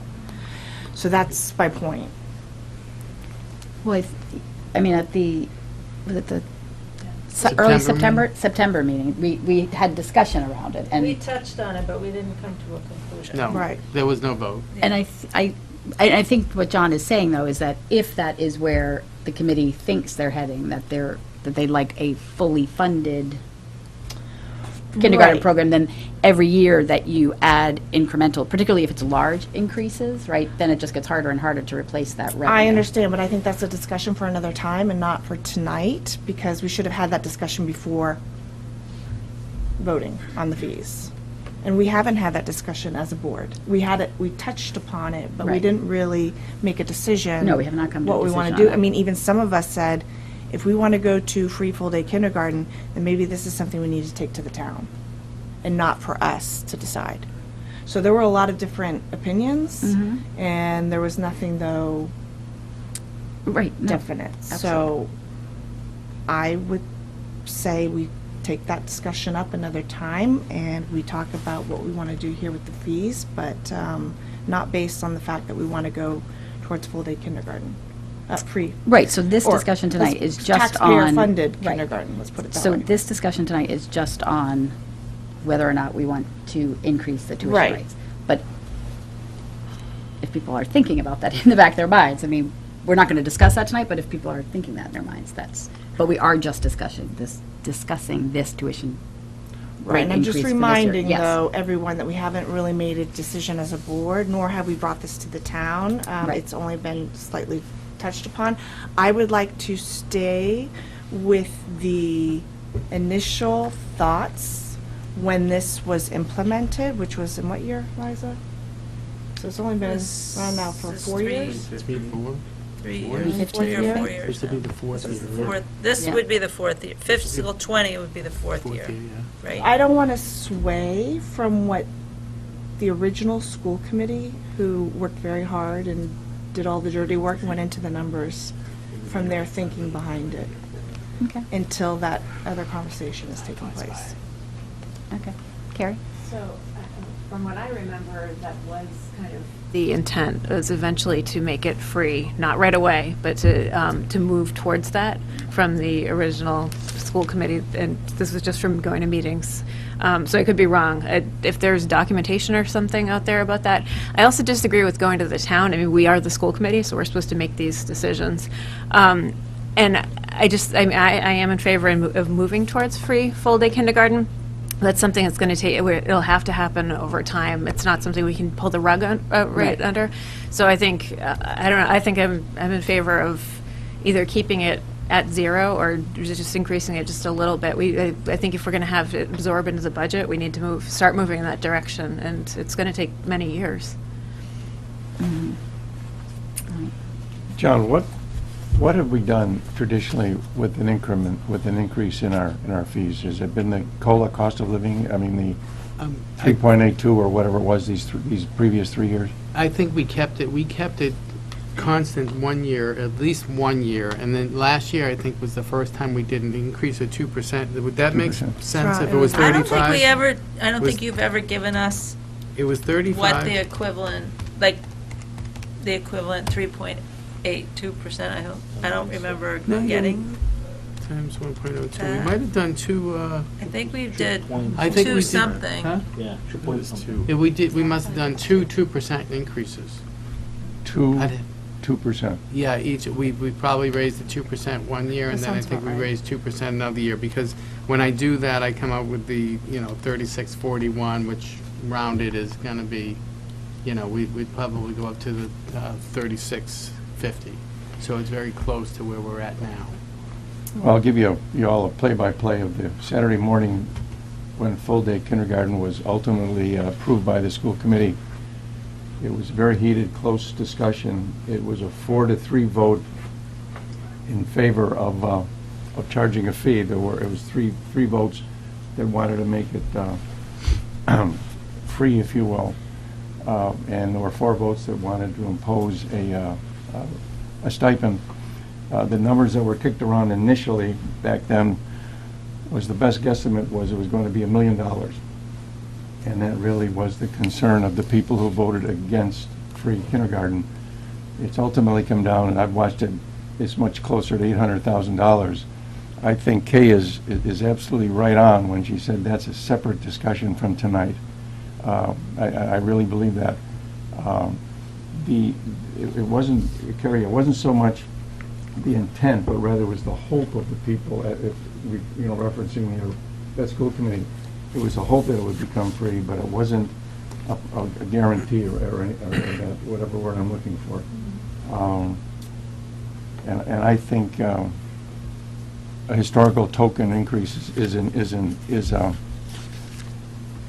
place, should be in place. So I'll say, I looked at this, I didn't understand what all the percentages were when I was looking at it, but I was more inclined to actually go off of your chart and do 2.74% because that rounds to 3750, which is more than just 2%. So and it's closer to the if a tax rate is we can raise taxes 2.5%. So it was closer to that 2.5%, but then a little bit more to cover contractual costs. So it was contributing to the cost, but it wasn't completely, it wasn't full. So I was somewhere in between of the two, but just thinking, we need to do a little bit more than just 2%, but keeping it consistent with close to the 2.5%, and then I was looking at a round number. So that the $37.50 increases at $100. So I backtracked on my percentage. So that's where I was looking at it when I was. Any method's fine. I just put together. Yeah, I know you gave me so many options. A variety of options. ranges here, so you can kind of pick where you want to go. But I do agree with Kay and Ed that we have to agree on the concept of, I would like to have free full-day kindergarten someday, but then how do you finance it? And whether it is agreeing as a school committee that we put $100,000 away till we hit that level, or we ask the town for an override to get the full $800,000. I mean, we haven't had that discussion, and I do agree that that's a separate discussion, and we have to have a clear, solid conversation and vote on a strategy, and then, and this is how do we cover our costs on this plan? Usually we're not. I mean, it's Right. Usually, even with Yeah. an increase, we're still not covering complete costs. Yeah. Which we had kind of But touched I upon think last year. because we have a sliding scale, we know that we are getting revenue to cover our costs. Yes. So we want to be manageable about the increase to the families. So. So John, this is a method to move towards free full or taxpayer funded? No, these are just options, Carrie, you know, Okay. so you could see what the impact of these different rate increases would be. You know, where 382 is the highest, which I told you that's the cost of our teachers rising. So, I mean, you know, it's just the baseline, that's all. You know, it's like, that's the cost of our teachers rising, because that's really where the cost increases would come in. Okay? So by not But- going to that level, we are investing somewhat in the program. Right. Making this choice. Right, we're beginning to invest in, right. So Potentially, are though. we investing anything now? Yes. Yes, because we have not kept pace since the program began. Okay. Right, and I believe, I don't think we raised the first year. I think the first year, we kept it constant, and then we had 2% increases. Well, we didn't So- know, we didn't have all the data so we decided we'll keep it flat for the first year, the Yeah, 2 years. maybe, we were in the middle of a budget process, and we didn't, that's right, we had no data or something, so. How much? And also, though, I mean, we don't know exactly what the expenses will be, right? Because we don't know how many students will be enrolled, right? If there's one, you know, there could be 180 kids enrolled divided by 10 classes, you know what I mean, of 18 kids each, or you could have 200 kids enrolled and they would still be in classes of 20, so you wouldn't have to necessarily hire another teacher. Right. So that's a big, I mean, it's always going to be a bit of a guessing game. Yeah, it would be. Of what your True. estimated income is. You're never going to, some years you could potentially make a little bit more than you spent, and some years you could spend more than you made. Right. And it's not ever going to be an exact science, I don't think, so. What I tried to do, though, Michelle, is match it. So Oh, yeah. we're projecting, 290 students roughly. And then I think that the offset that I have in there now, in the budget right now, was 850 or so. Any increase that comes here will be a modification to that budget to say, okay, we're going to, collect this Right. money. Because, I mean, at the end of the day, I mean, this is a big number, so it's like I look at if I have $20,000 or $30,000 in there is where I should be, right? At an end of the year, and then you can use the money for the next year or something. You know what I mean? So that's a cycle. You don't want to keep. I don't want to keep a whole bunch of that money. I mean, that should definitely go to the budget and be applied. So that money always gets expended. Is there a line I'm sorry, item Karen. for it in this budget? In your budget book, yes. Carlos is looking for You will it. see Can you on point us to it? 2300. 2,300. In 2300, you'll see at least two numbers, like a 606 somewhere around teachers up at the top, and then you'll see paras, probably another 201 or something like that, or 250, or on 2300 page, not page 2300, but the 2300 account, our 2300. Okay, did you have a question? Percentage that Liza mentioned was 2.74. Yeah. Which would have been 3750. Yeah. Yep. Okay. You can pick a number too. You don't Right, have right. to go with the percentages. You can pick a number too. It's like Right. just reference points.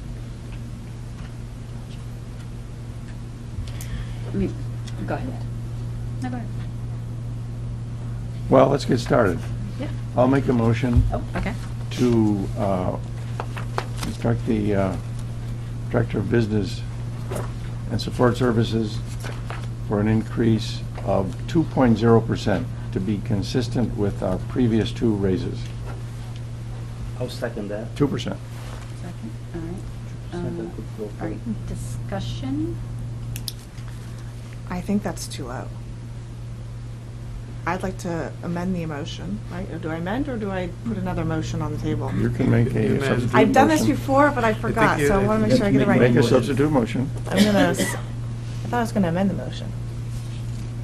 You're better off to make a substitute motion, then you get, Substitute you get motion? precedent. All right, so I'll substitute the motion For, with with Liza's increase of 2.74%. no, you need a second.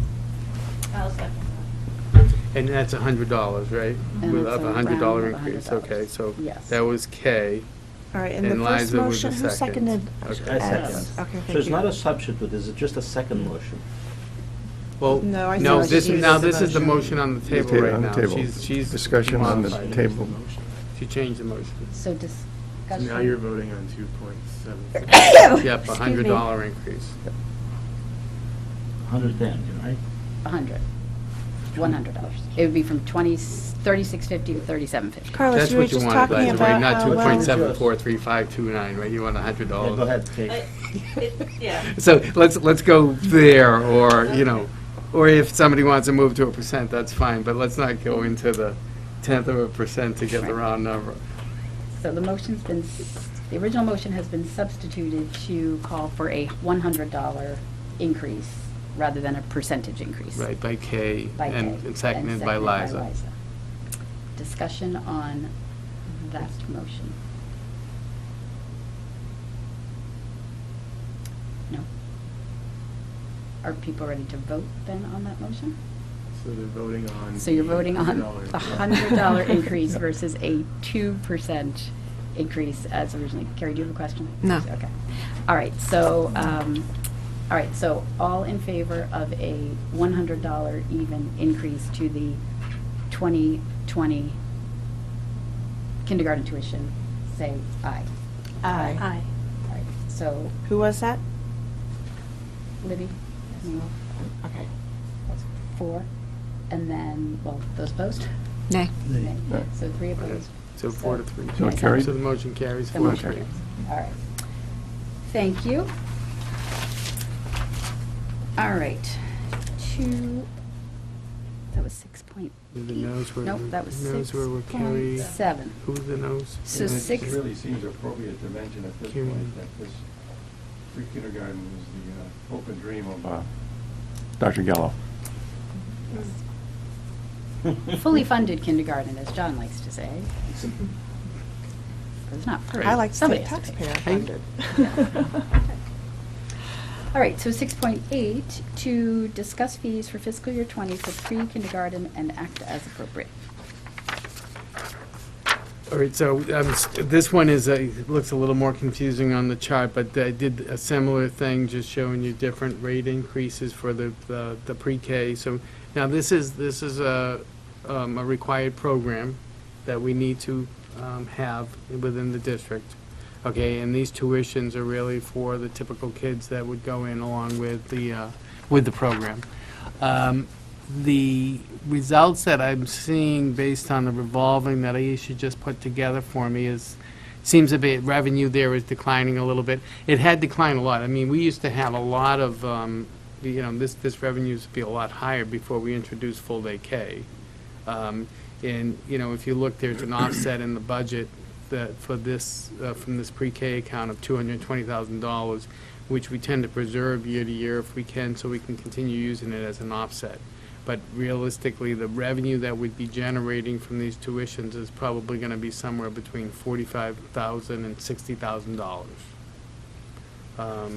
And you can see there's a 2-day program, 3-day program, and a 4-day program, and I've done a similar thing where I've put it 3.5, 3, 2.5, and 2. I didn't put a 0 option. The 0 option would be wherever it is today, but which is the third for the individual programs. So you would be you don't have to pick the same rate for any one of the programs. You could pick whichever one for a 2-day, 3-day, 4-day, or if you wanted to go into a column, you could sort of pick a column, or you can pick your own dollar value. If you so decide to increase these rates. What did we do last year? I believe it was 2%. I think we. And I remember I was a little bit confused last year, and I had asked a question just for the audience as well, that this is a mandatory program and will take place no matter what. That Regardless. I didn't understand Yeah, last correct. year, We and I don't wanna remember we had a price big people out of discussion it. behind that, and I appreciated that information. So I do see this slightly different because it is a mandatory program versus the full-day kindergarten. Right, So we that's need why I'm the- asking we what do need did. the kids. And if we did set a precedence, I don't see an issue with that as much. That would, personally. I think it's been pretty standard too, the last couple of years. Yeah, I mean. I'm sorry? It's been 2% 2%. increases. Yeah, and I mean, we've always, since I've been here, I think every year, we've taken this rate and we've basically increased by 2%, I believe, or thereabouts. Maybe one year it might have been a tad higher possibly, but because we don't want to price people out of this because we need the students. John, Dr. Geller mentioned to us last year on this program that during the year there were several children that aged in. How did that affect the program? Well, I mean, it does affect it because if we were going to collect revenues about $60,000, we're not going to do that this year. Our revenues will be down, because we can only have so many kids in the class, but, we will still have, but we'll have fewer typical kids that would end up paying the rate. Did we? No, I'm sorry. I think, sorry, I see Tony and Becky here. The principals over at East where our preschool's housed. If they want more information, we can ask them as well. What I think she was talking about was the typical peers stays relatively stable. Right. And so we leave spots for kids who become eligible under IDEA over the course of a year to Right. fill up seats. Right. But that doesn't impact, to my understanding, the revenue. I mean, it could a little. Andy, Tony, come yeah. on up. Thanks, Yeah. Tony. It doesn't have the same impact, though, because those are IEP students who would take a seat as opposed to taking a seat from a paying student. Right. Because we have to keep a balance. Yeah. Sure, Tony Kitty, Principal, East Elementary School, and we house the integrated preschool program at East. So to answer your question, Ed, students, as they age in from early intervention or they have identified special needs, when they turn 3, they come into the program. Our goal is to keep a ratio of one more typically developing peer model than students on IEPs. So we do try to keep that ratio throughout the year. So we may accept tuition-paying, typically developing peer models at different points throughout the year. But typically, when we talk about a kid aging in, usually what that means is a student who has an identified special need, who requires the program, and we accept them in. Right. So their third birthday, which could fall anywhere during the year. Exactly. So that program grows throughout the year. That number will always go up from September until June. Increase in staff? No. We keep the staff the same with one exception. So, for example, we have a student coming in with significant medical needs. That student, we will hire an additional para to attend to their medical needs. For so medical or safety, we would add additional staffing. Sometimes we may have to add additional services as the team determines for the individual educational program. So maybe orientation mobility specialist, and maybe a vision consult, maybe a variety of things. So we may add staff and services if it's determined the team is required for the students to access learning. Thank you. Okay. Tony, do the typical peers who are paying tuition, do they all tend to start in September, or do they come in throughout the year? The majority of them start in September. We will add them as we can throughout the year. One thing to be mindful of is we don't always have a consistent pool of typically developing peer models throughout the year, so we have had situations in past years we've not had students actually enough a pool to draw upon to pull students in to keep that ratio going. So we just have a phenomenal preschool team that I can't say enough about. But that is one of our concerns, is that we do compete with private preschools. Private preschools offer more flexibility in terms of their programming, To be perfectly honest, one of the downsides of our program is those are our options, 2, 3, or 4 day. We don't have a full day option for typically developing peer models or tuition paying students. So that's the feedback that we'll get from parents sometimes is, I'd love to come to your program, but the lack of flexibility doesn't always make it the most appealing for parents as they try to plan for their students, for their kids. So, no problem. Okay.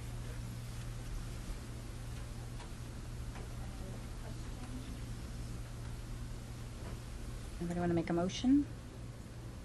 Get to it, as Ed said. I'll make the motion to instruct the Director of Business and Support Services to institute or start using tradition, a 2% raise in the Second. fee schedule as presented for the pre-kindergarten fee schedule for FY20. FY20, 2%. Second. Carrie? Any discussion? All in favor? Aye. Any opposed? Sorry. All right, great. Unanimous? That was easy. Unanimous. All right, thank you. So we're at 2%. 2% for pre-K. All right, item 6.9, to discuss logistics and planning for future budget meetings. We're going to, we had one on the calendar, tentative for this Thursday. We're going to stick with that one. Actually, there's capital outlay is tomorrow night. Correct. Correct. And that is long-range planning, and myself attend that? Yep. And anyone else? Most of Or- the thing is I do. me, so, right? But, yeah, Okay. that's it. All right. Sorry, where are we? And then Wait, can you Thursday. Sorry, can you just slow down? I lost connection. Oh. Hold on one second. Sorry. I got cut off. I'm still gonna have to rewatch the video. Okay. Are you back on? No. All right, what agenda item are we on right now? 6.9. Which is what? Logistics and planning for future budget meetings. So tomorrow night is capital outlay. Thursday night, we're going to have a budget meeting, workshop, school committee, and administration. 7 o'clock, yes? 7 o'clock, 7 yeah. o'clock. Can I ask a question? Mm-hmm. What are we talking about that on Thursday? Just a deliberation amongst ourselves of what we think is going on with the budget? Yeah, I mean, I think it was just if we had any last-minute updates. It should be a really brief meeting, I think, that night. I mean, it was just to discuss if John had any updates or Jamie had any updates. That's the one I won't be able to make. Oh, that's right, and you aren't going to be able to be there. Can I make a proposal? I already second. Could we possibly do it on Sunday from 1 to 1:30, and then ask AdCom to come at 1:30, so that we're not here for a night, for a change? Only before, half an hour before the meeting already scheduled, so. Yeah, I don't want to change the time for AdCom to come, because they're already firm for 1 o'clock on Sunday. They moved us. Can we just half an hour? 12:30. Well, why don't we do 12:30? I mean, I think that's a fine idea. My view of that, keeping that Thursday was just if you folks want to Oh, talk yeah. about the numbers, I just want to hear what you have to say so we can Right. make sure that we're proceeding in the correct direction. And I'm not eliminating that conversation. I'm No. just making a No. proposal of changing it so that. Sounds like a good proposal to me. I mean, I guess I could do 12:30. Since my Sunday changed around so many times, I was trying to keep 1 o'clock to. I'm being selfish. No, that's it. Great idea. Great idea. But that's my proposal. Is that okay with I everyone can else? be swayed, but Because that what work I'm for- thinking is, I want to hear from you, right, because then after, so we do want to understand what we want to talk about on, that's why we have the logistics, what we want to talk about on Sunday, with AdCom. I mean, I'll have the budget, and we'll talk about revolving accounts, and we can talk about, the offsets and stuff. And then after that, we're going to have the joint meeting, which is February 5th. There's nothing on the calendar for next week. So it's important that, I'll put the presentation together, and we'll give the budget as proposed with the changes that I know, Mhm. similar to, what we've done in previous years, which could bring it down to the 5.39, and that's what we could present at the joint meeting. So all that's fine, if you folks are fine with that. And, and then we'll be sort of gearing up to a meeting on the 11th, February 11th, where you'd have your public hearing. We would publish the public hearing for the 11th. Yep. So that, you could discuss more about the budget and have that hearing. And then I think on the 25th would be typical where you'd make your budget vote. So after these workshops, we don't really have a lot of time together. But I think it's important that I hear what you want to say so that we, get prepared for those future meetings. And I Well- think we can do that in a half an hour. Or, can we, there's the January 30th school safety meeting, if we need to have more, can we piggyback on that, or, I don't know. If Thursday's better, we can do Thursday, but. Sunday's okay with good. Sunday. I think, if everybody, I know, so who's good? if everyone is comfortable for, with what we've been presented so far, there's not a need to get together and do a lot of deliberation, but you folks. No, I do want to do the deliberation, I'm just, selfishly, I And- like an evening And at that home. doesn't have to be, I guess you don't have to come up with a lot of decisions. You're going to go into session anyways.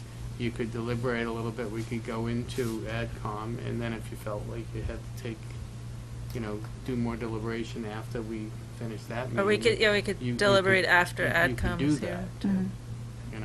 Right. Right. Or we could keep the Thursday meeting. To me, it doesn't matter. All right. I'm going to be here. I won't be here Thursday if we don't If have we're a not gonna be meeting. here. But I'm here today, I'm here tomorrow.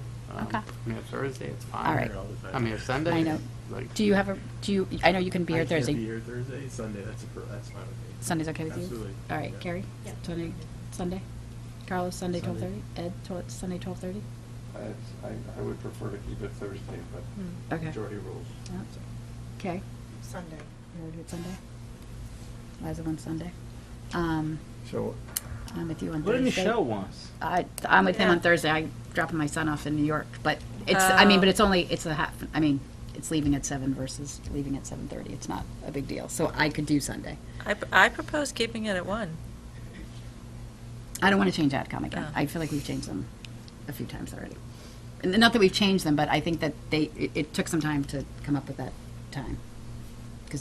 So I just want to leave that. Well, we could listen to AdCom and then talk after they're done. But John needs a little, you feel that you need a little prep? You're comfortable with what we have discussed so far? Yeah, I presume the AdCom, we'll share what we've shared with them before. We'll go over the budget and, Yeah. go into the similar detail. I'll tell them, similar to, just to update everybody, Right. just basically the stuff that we've talked about. We can look at the revolving accounts and, It might be better to wait the offset. for us to talk after we hear from AdCom, too, get their input. That would be better for you, right? It would be fine with me, so. Are you comfortable going into the meeting with AdCom Present without? them what, Sure. Okay. All what right. we've heard, and then wait for their feedback before we deliberate? As long as John is comfortable with it. Yeah, no, I'm fine. Okay. All right. So, no meeting this Thursday. Stick with Sunday at 1 o'clock, and then we'll convene. We'll stay after, when AdCom leaves, and we'll talk about anything that we felt came up during the conversations with AdCom. Sounds good. Does that make sense? Is that good for everybody? And some time to post. Yeah, Sure. Pam already posted, but I'll, Well, we can just pull down Thursdays. Yeah. We'll cancel that meeting, then Sunday we'll. and Sunday's we'll- already posted at 1. Yeah. Yeah, I was going to have to amend Sunday's posting, but no, I don't have to. Okay. All right. Does that work for you? Great. Thank you, everyone. That was already scheduled. That good But for I mean, logistics? half an hour longer. Yeah. So we can, and I'll work out some stuff to have for AdCom, and we'll listen to them and, get something to tee it up, and All right. we'll go from there. Great. Good. Thank you. All right, 6.1 toward house doctor design contracts to 4 firms. John, I'm gonna. So briefly, I know I talked to you all about house doctor. We went out for a procurement for house doctor. These are designers, and what we wanted to do by going out for a designer, it's a qualification selection. So we actually had 8 designers or architects, engineers, those types of firms submit qualifications for our consideration, and out of that we narrowed the lot down to 5 designers, and we interviewed the 5, and what we came out with is we'd like to award house designer contracts to 4 of them, and there's no financial impact to this at all. These are just designers that we have checked their qualifications, and when we get a project, we can actually call them up and say, hey, we have this project, can you take a look at this, can you design this for us? We'll get the rate sheets from them of what their standard rates are. They should all be within the same range or so. And then the reason why we went to 4 is because they all sort of have like different skill sets, so we can kind of see uses for each of the 4. The contracts would be for 1 year with 2 one-year extensions. And as I said, there's no financial implications whatsoever until after till we call them up, because we need a designer to do some level of work for us.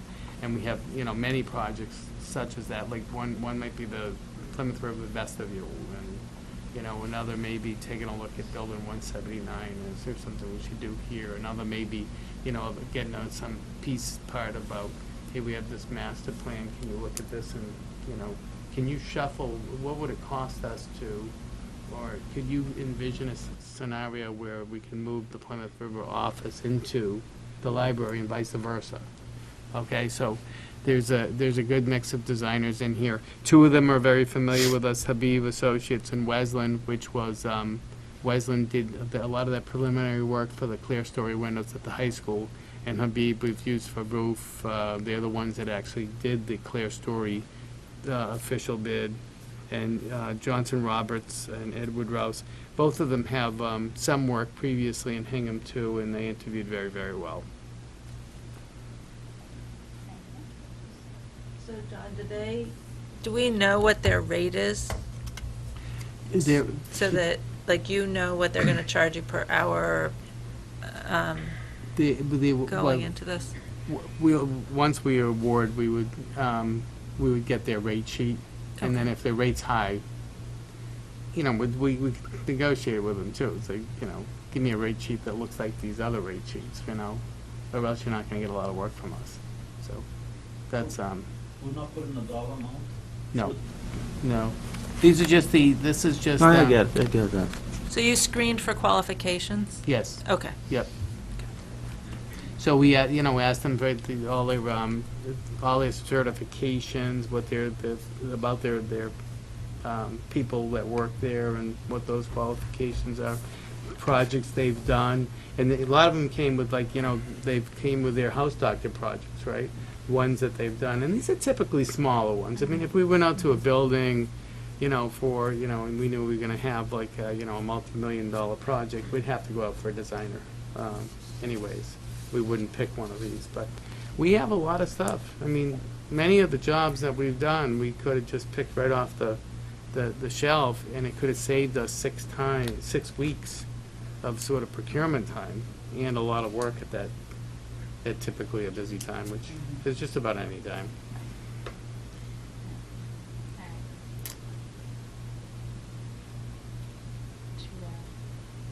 So just if you make a motion to accept these would be great. I'll make a motion to accept all 4 designer service house doctor awards as recommended by John Ferris. Second? I'll second. Discussion? All in favor? Aye. Any opposed? No. All right, great. Thank you. All set. Thank you. 6.11, to receive notification of the overnight field trip of Hingham High School students to China on April 16th to April 24th, 2020. So next spring. Erica's here. She And wants to comment. Erica Pollard is here. I don't know if anyone has any questions, comments on this? Do you have an idea of how many students already committed? So we haven't started the process of. Erica, come up to the mic. Sorry. Sorry. Come on down. We haven't started the process of recruiting students yet. We hope to start next month, but I wanted to run this by you before I start. It's been a while, though, since we did a trip like this. So my sense from the students who are currently enrolled in Chinese classes that interest is pretty high.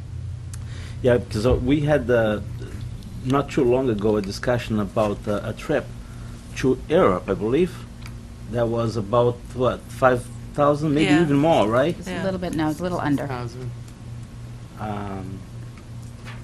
So yeah, keep us informed of how you're doing with that. Because I mean, do we have any updates on the other one? It Is was. that happening? No, it's not happening. It's not happening. It Good was luck. canceled. Thank you. Any other questions on that? No? All right. Thank you, Erica. 6.12, to receive notification of the appointment of Pamela Graham as Administrative Assistant at South Elementary School. And 6.13, to receive notification of the resignation of Alyssa DeGeorge, Special Ed Teacher at Hingham High School. Thank you to Alyssa. She was well-known. Item number 7, other items, 48 hours? No? No? All right. Number 8, subcommittee and project reports. Carlos, long-range planning? Long-range plan is meeting tomorrow before the capital outlay. All right. I do not have that in my calendar. Really? Yeah. We need you, Libby. What Could time? you just, yes. Oh, we had a meeting before? Did you post it? At 7:30, I mean, do you have any recommendation? Do we need to meet before? I don't think so. All right, so 7:30 it is, sir. 7:29. Sounds good to me. Did we have it posted for 7?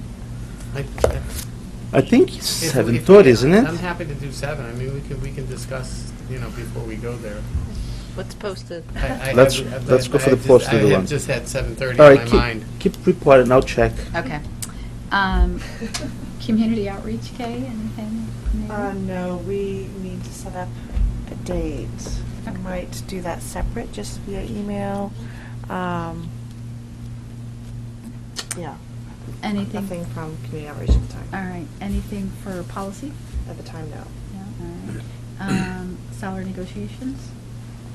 We don't have any subcommittee meetings scheduled. We're All right. working on our executive session. Can you find it, Jane? Um, Can you find the post?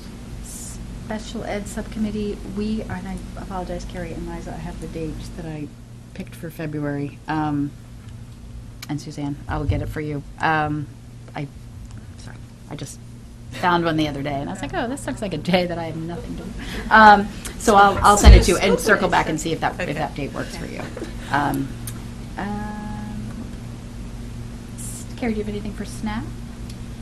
Just that SNAP and Notre Dame Academy had a memorial for Jess Adams, who was a Hingham mom, she was the coach at Notre Dame. She's also a mom of 2 at South, and she tragically died a little over a year ago. So on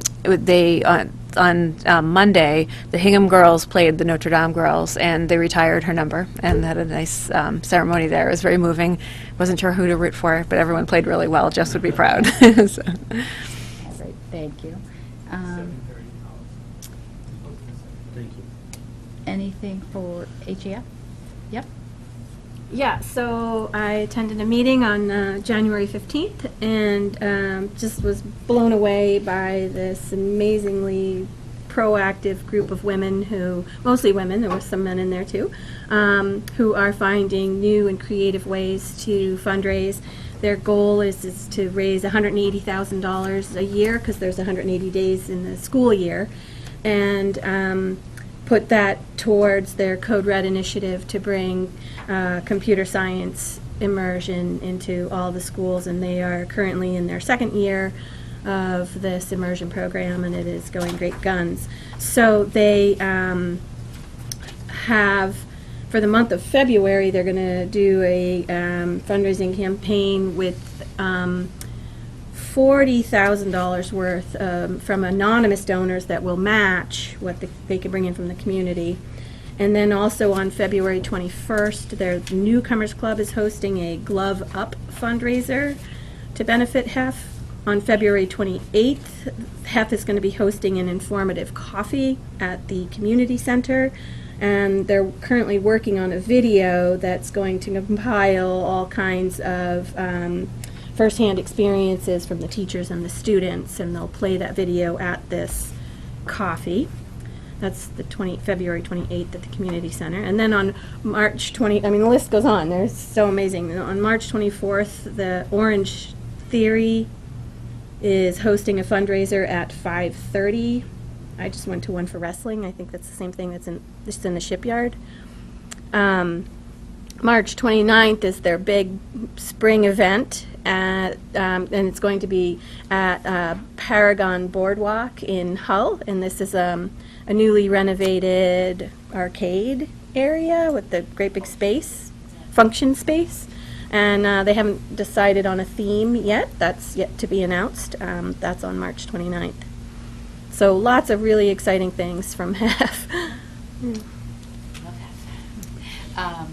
It's a great organization, and they're doing really wonderful things, as always, for the schools. Carlos. I have, so I don't have a report on the Hingham High Student Council or Council. We are meeting as usual on the first Wednesday of the month. But I wanted to call everyone's attention to the safety program forum that we have coming up on January 30th at the Hingham Middle School at 6 p.m. They will be showing a film, The Coming Storm, which is a voluntary for all age-appropriate audience. So just make sure that if you have your students there, that they're aware of it. That's at 6 p.m. It's not, so sorry, just to clarify, it's not for students, it's for adults, the movie. No students. No students. Yeah, and this is promoted by our Hingham PTOs in partnership with the Security Committee. Anything else? Anyone wants to add to that? That's it. Sorry about that. No? All right, any other project reports? Okay, great. There's, the warrant report is in here from Ed, thank you. Oh, wait, Michelle, I'm sorry. Yep. I just met with the middle school school council Oh, okay. today. Yep. And Karen Beatty, what's her title? District Health Resource Teacher. District Health Resource Teacher, brought a draft of the Youth Risk Behavior Survey that they will administer to the middle school 7th graders sometime in the next few months. So we all took a look at it and gave feedback on some of the questions. Okay, great, thank you. What is her name? Karen Beatty. Thank you. Beatty. Thank you. All right, so number 9, I would accept a motion to move to executive session, not to return to open session for the purpose of discussing contracts of non-union employees, the public discussion of which may be detrimental to the committee's bargaining position. So moved. All in favor? Roll call. Right? You need a second. Oh, sorry. You Second. need a second. Carrie, second. Any discussion? All in favor? Roll call. Oh, aye. Aye. Aye. Aye. Thank you. Meeting. Should have been. Carrie seconded.